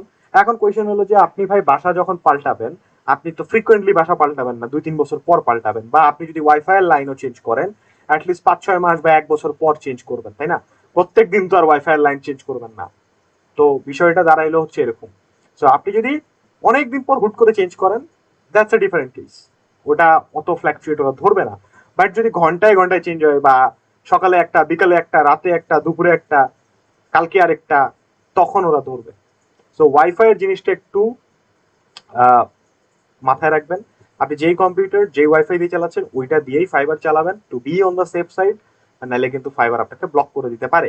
এখন আপনি যদি আপনার বাসার বাইরে যান তখন চালাবেন কেমনে? আপনি ঘুরতে গেছেন, কাজ ডেলিভারি করবেন, তখন কেমনে করবেন? আপনি অবশ্যই আপনার মোবাইলের হটস্পট বা ডেটা বা মডেম ব্যবহার করতে পারেন। মানে মোবাইলের হটস্পট বা মডেম আর কি। মডেম চিনেন আপনারা? মডেম নাম শুনছেন মডেমের? জি ভাইয়া। আচ্ছা, এক ওয়াইফাই দিয়ে কয়েকজন অ্যাকাউন্ট ক্রিয়েট করতে পারবে না, এক ওয়াইফাই দিয়ে একজনই। সো আপনাকে ওয়াইফাই বা মডেম বা মোবাইল ডেটা ইউজ করতে হবে বাসার বাইরে গেলে। আর যদি এরকম মাল্টিপল ইউজার থাকেন একই বাসায়, যেমন ধরেন আমার এরকম অনেক স্টুডেন্ট আছে হাজব্যান্ড ওয়াইফ একসাথে, বা দুই বন্ধু মেসে থাকে একই সাথে ক্লাস করতেছে, এরকমও হতে পারে। যদি এরকম সিচুয়েশন থাকে তাহলে একজন ওয়াইফাই চালাবেন, একজন মোবাইল ডাটা দিয়ে ফাইবার চালাবেন, তাইলে এই ঝামেলা শেষ। আর না হলে আপনাদেরকে যেটা করতে হবে, দুইটা আলাদা আলাদা কোম্পানি থেকে কানেকশন নিতে হবে। ধরেন আপনি ইনফোলিঙ্ক থেকে যদি নেন, আপনার বন্ধুরে তখন আর কি আছে, কার্নিভাল থেকে নিতে হবে কানেকশন। ঠিক আছে? এক ওয়াইফাই রাউটার, ভাই রাউটার ম্যাটার করে না, আপনার ওয়াইফাই এর কানেকশন ম্যাটার করে। দুই কোম্পানির দুইটা হইতে হবে। আবার অনেকে ভাইবেন না যে ভাই রাউটার থেকে একজন ওয়াইফাই দিয়ে চালাবে আর আমি কেবল লাগাই দিয়ে আমার কম্পিউটারে লাগাই দিব। আইপি কিন্তু সেম, কাহিনী কিন্তু একই, আইপি কিন্তু সেম। আপনি জাস্ট কেবল লাগাচ্ছেন, ও ওয়াইফাই দিয়ে চালাচ্ছে, ওয়্যারলেস, একই জিনিস। সো যদি একসাথে দুইজন চালাতে চান, দুইটা আলাদা কোম্পানির ওয়াইফাই নিতে হবে আপনাদেরকে। হ্যাঁ, আর না হলে একজন ওয়াইফাই চালাবেন, একজন মডেম দিয়ে চালাবেন, যতটুকু যখন ফাইবার ইউজ করবেন আর কি। বাদ বাকি টাইম আপনারা ইউজ করতে পারেন, কোনো সমস্যা নেই। আমার আইপি তো রিয়েল আইপি না, আইএসপি থেকে তো আইপি চেঞ্জ হয়ে যায়। হ্যাঁ, এখানেও একটা ফ্যাক্ট আছে, এটাও নিয়ে কথা বলতেছি। ভার্সিটি এর তো এক লাইনই সব, তাহলে আপনি ভার্সিটির লাইন ইউজ করবেন না, মানে ভার্সিটির ওয়াইফাই কেন চালাবেন? ভার্সিটিতে আর অনেক মানুষ ফাইবার চালাতে পারে, আপনি কেন রিস্ক নেবেন ভাই?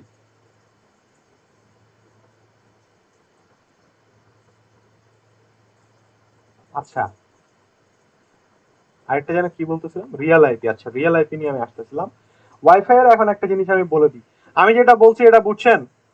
মানে যেই ওয়াইফাই চালান ওই ওয়াইফাই স্টিক থাকবেন, যদি ঠিক থাকতে না পারেন মোবাইল ডেটা দিয়ে চালাবেন। ফাইবার চালাইতে আহামরি মোবাইল ডেটা লাগে না, ঠিক আছে? এটা মেনটেন করবেন, তাইলে ঝামেলা হবে না।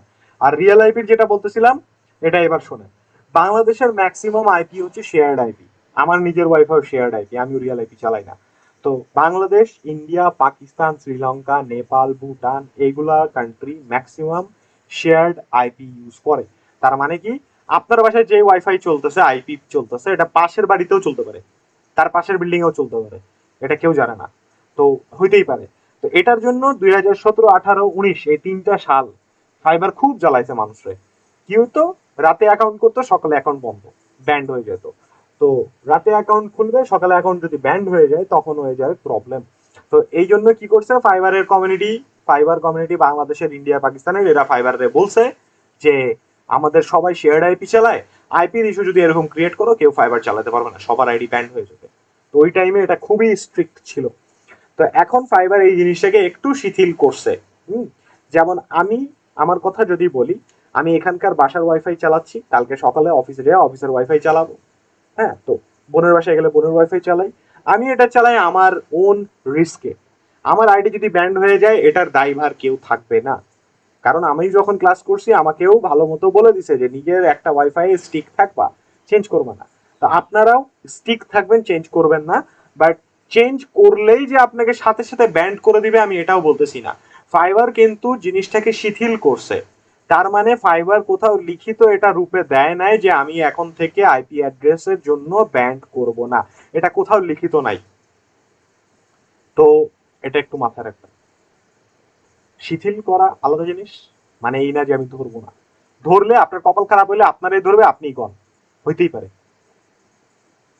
আবার এমনও হইতে পারে আপনি চালাইতেছেন কিছু হচ্ছে না, আবার হচ্ছে না একদিন হয়েও যেতে পারে। সেই জন্য আমি আপনাদেরকে ওয়ার্নিং দিয়ে দিলাম।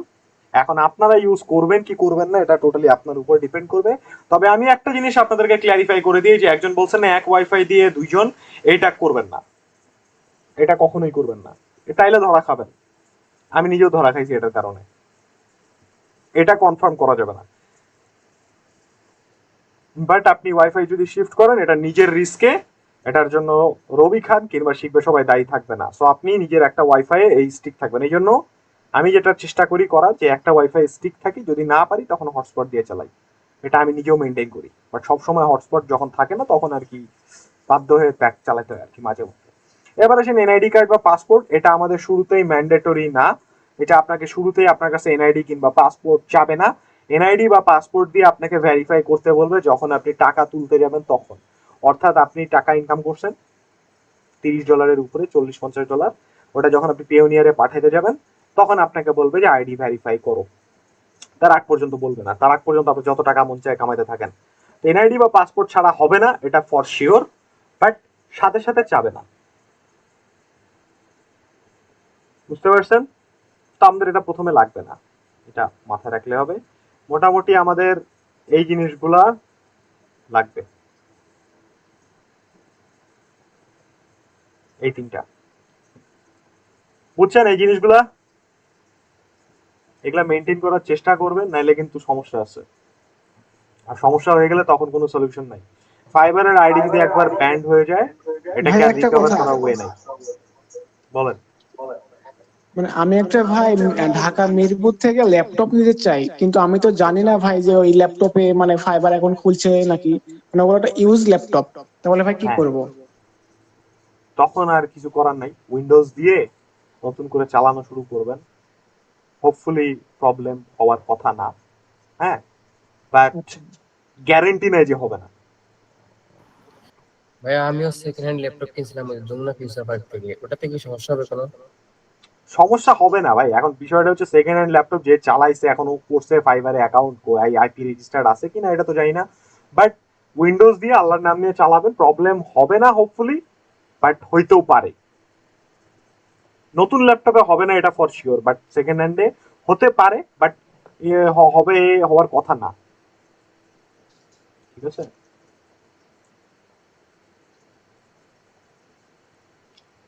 আচ্ছা, এই জিনিসগুলো মেনটেন করে আপনারা ফাইবার অ্যাকাউন্ট আজীবন মেনটেন করতে হবে। আমি এখনো মেনটেন করি যতটুকু পারি আর কি। আর একটা জিনিস, আপনার যদি আইডি একবার ব্যান্ড হয়ে যায় এনআইডি কার্ড ভেরিফাই হয়ে, তাহলে আপনার আইডি আর জীবনেও আপনি বার করতে পারবেন না। আপনার নাম দিয়ে আপনি আইডি বানাতে পারবেন না। তখন আপনাকে হয় আপনার বাবার আইডি দিয়ে করতে হবে, নাহলে মায়ের আইডি দিয়ে করতে হবে, নাহলে ভাইয়ের আইডি দিয়ে করতে হবে, নাহলে বোনের আইডি দিয়ে করতে হবে। মানে আপনার আর অস্তিত্ব থাকবে না, কারণ আপনি যদি আপনার এনআইডি ভেরিফাই করে নেন, পরের বার আপনি আপনার নাম দিয়ে যেই এনআইডি ভেরিফাই করতে যাবেন আপনাকে লক করে দেবে।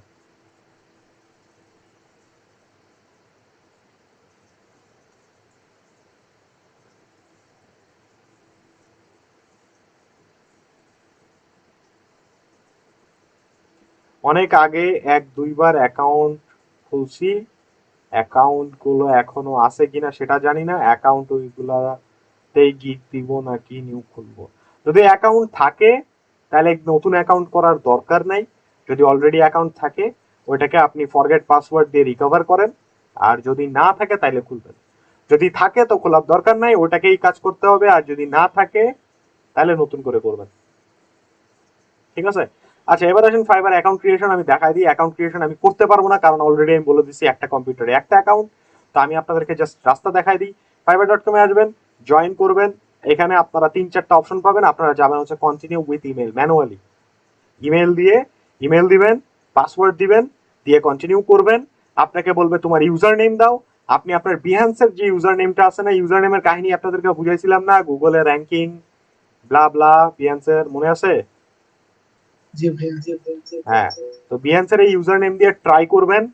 যদি আপনার বিহান্সের ইউজার নেম দিয়ে যদি আপনি হচ্ছে মানে পায়ে যান অ্যাকাউন্ট, তাহলে খুবই ভালো, কপাল। আর যদি না পান তাহলে একটু চেঞ্জ করে দিবেন। বুঝতে পারছি? সো চেষ্টা করবেন বিহান্সের ইউজার নেমটা যেটা আছে ওটাকে কাজে লাগানোর। এই যেটা, যদি এইটা নাম দিয়ে ইউজার নেম আপনি ফাইবারে পাওয়া যান, ভেরি গুড। যদি না পান তাহলে আর কিছু করার নেই, একটু চেঞ্জ করে আপনাকে করতে হবে। ঠিক আছে? দ্যাটস ইট, এই তো অ্যাকাউন্ট, আর কিছু নাই। দিয়ে জয়েন করবেন, হয়ে যাবে ফাইবার অ্যাকাউন্ট আপনার, খুব সিম্পল। এবার আসেন প্রোফাইল ক্রিয়েশন। যখন আপনি প্রোফাইল ক্রিয়েট করবেন তখন আপনাকে কিছু প্রশ্ন উত্তর করবে, ওগুলোর অ্যান্সার দিয়ে দিবেন। আমি দেখাই দিচ্ছি ভাই। ওই আইডিতে তো অন্য কিছুর গিগ ছিল, এখন গ্রাফিকের উপর গিগ দিলে গিগ র্যাঙ্ক কোনো ঝামেলা হবে কি না হবে না, ডিলিট করে দিবেন আগের গুলা। আচ্ছা, সো ফাইবারে যখন আপনার অ্যাকাউন্ট তৈরি হয়ে যাবে, ভেরিফাই করে নেবেন। এটা তো জানেন যে আপনার ইমেইলে ভেরিফিকেশনের লিঙ্ক আসে, আপনাকে ভেরিফাই করতে হয়। ওই সেম প্রসেস, ভেরিফাই করে দিবেন ইমেল থেকে। অ্যাকাউন্ট যখন ভেরিফাই হয়ে যাবে তখন আপনাকে অ্যাকাউন্ট ফিল আপ করতে হবে। যেমন এখানে আপনার ডেজিগনেশন দিবেন যে আপনি গ্রাফিক এন্ড ইউআই ডিজাইনার, যে কোনো একটা টাইটেল দিতে পারেন। এই জিনিসগুলো অটোমেটিক মেটাডাটা আপনার এখান থেকে চলে আসবে। পোর্টফোলিও এগুলো আপনারা পাবেন না, আপনারা পাবেন হচ্ছে যে ডিসক্রিপশন। তো এই ডিসক্রিপশন আপনি যেমন বিহান্সে লেখছেন আপনার বায়োডাটা, ওইরকমই আপনি এখানে আপনার বায়োডাটা দিবেন, নিজে থেকে লিখে দিবেন বা বানায় দিবেন, বা 2-4 জনের আইডি দেখে 5-10 জনের আইডি দেখে আইডিয়া নিয়ে দেন বানাবেন। কারো কাছ থেকে হুবহু কপি পেস্ট মারবেন না, আমি আগেই বলে দিয়েছি কপি পেস্টের চিন্তা মাথা থেকে বাদ দিয়ে দিবেন ফাইবারে, নিজের থেকে বানায় দিবেন। ল্যাঙ্গুয়েজ যেগুলো আপনি পারেন সেগুলোই আপনি দিবেন, যেগুলো পারেন না ওইগুলো দিবেন না। আর আপনার মাথায় কোয়েশ্চেন আসতে পারে, ভাই আপনি কি স্প্যানিশ, চাইনিজ, হিব্রু সব ভাষা পারেন? আমি একটাও পারি না। এটা দিছিলাম কখন জানেন?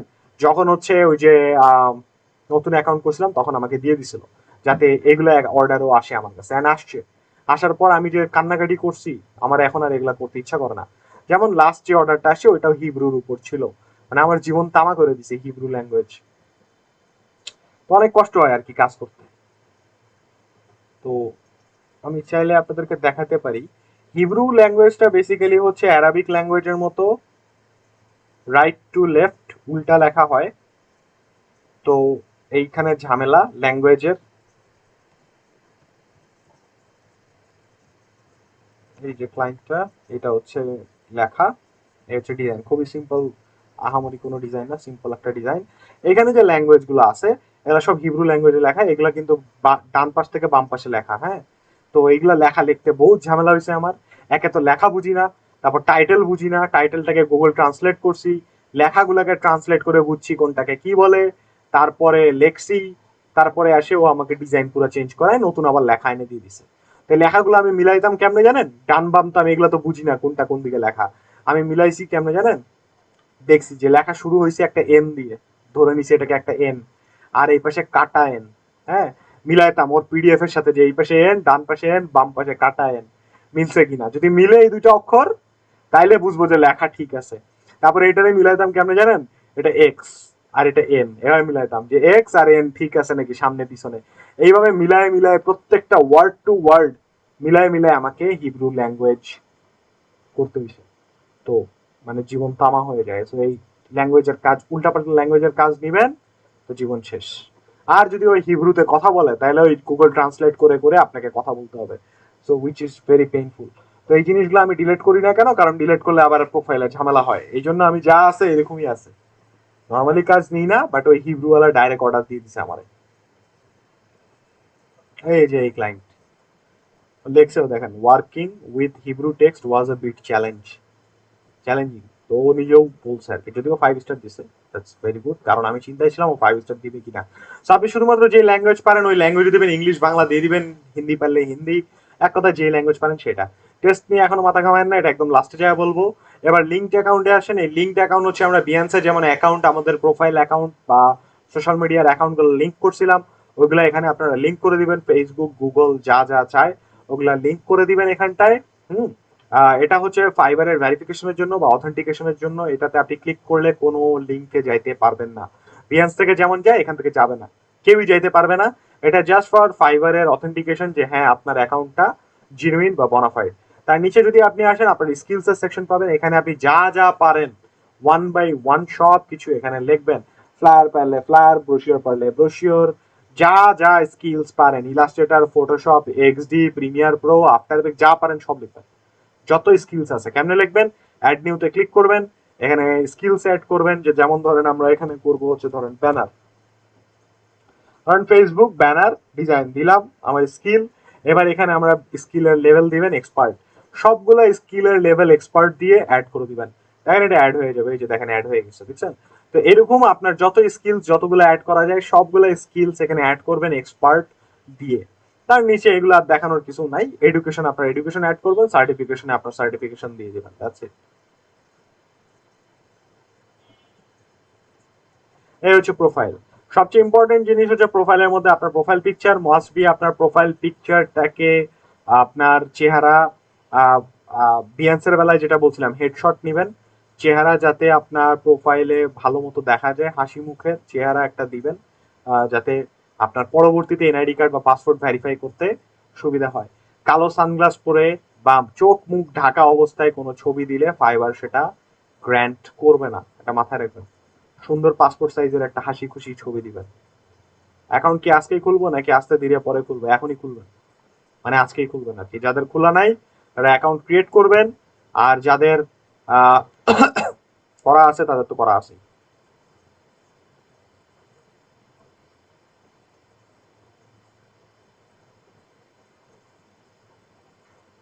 এই হচ্ছে প্রোফাইল।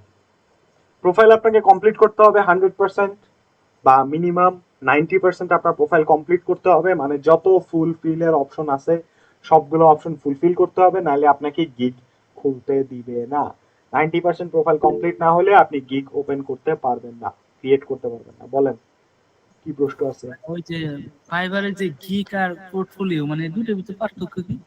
পোর্টফোলিও হচ্ছে আপনি আপনার কাজের ডেমো বা শোকেস করবেন। গিগের মধ্যে আপনি গিগ সেল করে, গিগের মধ্যে প্রাইসিং থাকে, প্যাকেজিং থাকে, কি দিবেন কি না দিবেন এই সব কিছু লেখা থাকে। পোর্টফোলিওতে এগুলো থাকে না। পোর্টফোলিও হচ্ছে সিম্পল বিহান্সের মতোই। ফাইবারে এখন যেটা করছে, বিহান্সের লিংক দেয়া লাগে না, ফাইবারের নিজেরই বিল্ট ইন একটা পোর্টফোলিও সেকশন তৈরি করেছে, যেখানে আপনি আপনার কাজগুলো শোকেস করতে পারেন। বুঝছেন? এই হচ্ছে ফাইবার অ্যাকাউন্ট ক্রিয়েশন। অ্যাকাউন্ট আপনারা ক্রিয়েট করতে গেলে এমনিই পারবেন, আহামরি কিছু না, সিম্পলি অ্যাকাউন্ট ক্রিয়েট করে ফেলবেন। আর কোনো কোয়েশ্চেন কনফিউশন থাকলে সাপোর্টে নক দিতে পারেন, ওরাও অ্যাকাউন্ট ক্রিয়েট করা দেখা দিতে পারবে।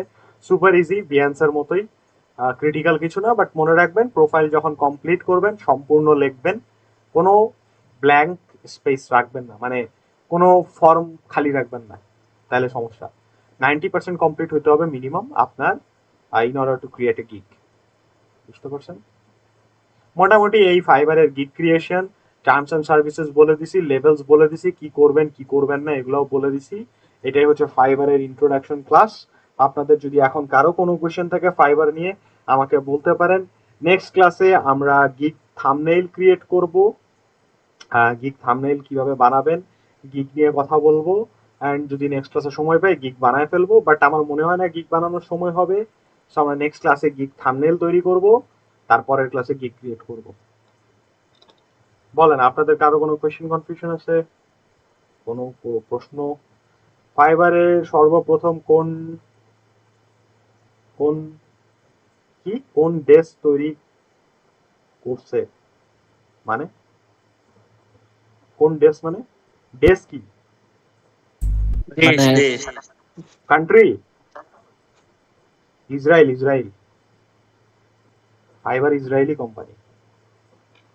এই সার্চ করেন না ফাইবার, গুগলে সার্চ করেন, আপনার ফাইবার সম্পর্কে বলে দিবে। কই গেল? সিইও হচ্ছে মিকা কফম্যান, ফেব্রুয়ারি 2010, ফাউন্ডেড 2010 সালে হয়েছে, হেডকোয়ার্টার ইসরায়েলে। এমপ্লয়ি আছে 787 জন, ভালো এমপ্লয়ি। রেভিনিউ দেখছেন কত? 2021 সালে 298 মিলিয়ন, ভাবা যায়? আর আপওয়ার্ক যদি দেখেন, আপওয়ার্ক এর চেয়ে পুরানা। আপওয়ার্ক হচ্ছে দাদা, আপওয়ার্ক তৈরি হয়েছে 2013। ও আচ্ছা হ্যাঁ সরি, আপওয়ার্ক 2013-তে। আপওয়ার্কের কাহিনী ইল্যান্স মেবি আপনারা খুঁজে দেখতে পারেন না। আচ্ছা এখানে আপওয়ার্কের নামকরণটা দেখাচ্ছে, আপওয়ার্ক 2013-তে আসছে। তার আগে ইল্যান্স না, সবার শুরুতে ছিল ইল্যান্স, তারপরে ওই কোম্পানি হয়েছে ওডেস্ক, তারপরে ওই কোম্পানি হয়েছে আপওয়ার্ক। মানে বেসিক্যালি আপওয়ার্ক অনেক আদিকাল থেকে আছে, বাট এখানে যেটা ফাউন্ডেড দেখাচ্ছে এটা 2013। আচ্ছা দেখি এখানে উইকিপিডিয়া কই, এই যে দাঁড়ান, এই যে ফর্মারলি ইল্যান্স ওডেস্ক, তারপরে আপওয়ার্কে আসছে। ইল্যান্সের হিস্ট্রি এই যে, ইল্যান্স ওয়াজ ফাউন্ডেড ইন 1998। বুঝলেন? মানে আপওয়ার্কের যাত্রা শুরু হয়েছে 98 থেকে, তারপরে 3-এ আসে হয়েছে ওডেস্ক, তারপর 13-তে আসে হয়েছে এই যে আপনার কি বলে, এই যে 13-তে এসে হয়েছে আপনার এই যে আপওয়ার্ক। বুঝলেন? ওর দাদা বললাম না, তো ইল্যান্স ছিল সবার আগে। আপওয়ার্ক কোন দেশে যেন, USA maybe, California, United states. Upwork আমেরিকার আর ফাইবার ইসরায়েলের। এই টাকা দিয়ে প্যালেস্তাইনে হামলা করে, হইতে পারে ভাই, হইতেই পারে, করতেই পারে। আচ্ছা আপনাদের যদি কোনো কোয়েশ্চেন কনফিউশন থাকে আমাকে বলতে পারেন। মোটামুটি ফাইবার সম্পর্কে এই জিনিসগুলা যেগুলা বললাম এগুলা মনোযোগ দিয়ে মনে রাখবেন, মেনটেন করবেন। আই হোপ কোনো প্রবলেম হবে না। বাট যদি এগুলা মেনটেন না করেন তাহলে কনফার্ম প্রবলেম হবে, বাট মেনটেন করলে আই ডোন্ট থিঙ্ক প্রবলেম হবে। আর যদি বেশি ওয়াইফাই নিয়ে ঝামেলা হয় মোবাইল ডাটা দিয়ে চালাবেন, ফাইবার চালাইলে প্রবলেম হয়, তাছাড়া কোনো প্রবলেম হয় না। যেমন আপনাদেরকে আমি জিনিসটা বলে দিই, অনেকে হয়তো কনফিউজ স্টিল নাও থাকতে পারেন। যদি ফাইবার এরকম ওপেন করা থাকে আপনার কম্পিউটারে তাহলে প্রবলেম হবে।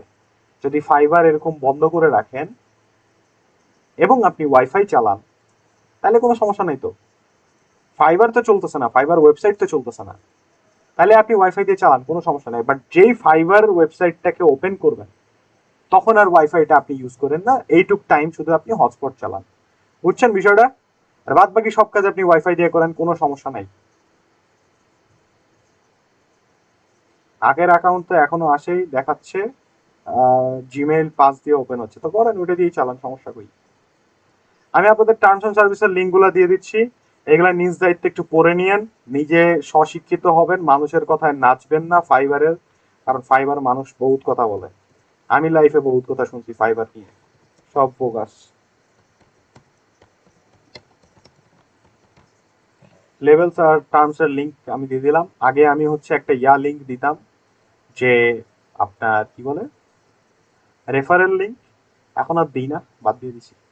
রেফারেল লিঙ্ক দিলে টাকা কামানো যায়, আপনিও টাকা কামাইতে পারবেন, আমিও টাকা কামাইতে পারবো, বাট মানে আনফরচুনেটলি ওই টাকাটা দিয়ে ফাইবারে আপনাকে অর্ডার করতে হবে, কোনো কাজে আসবে না আপনার,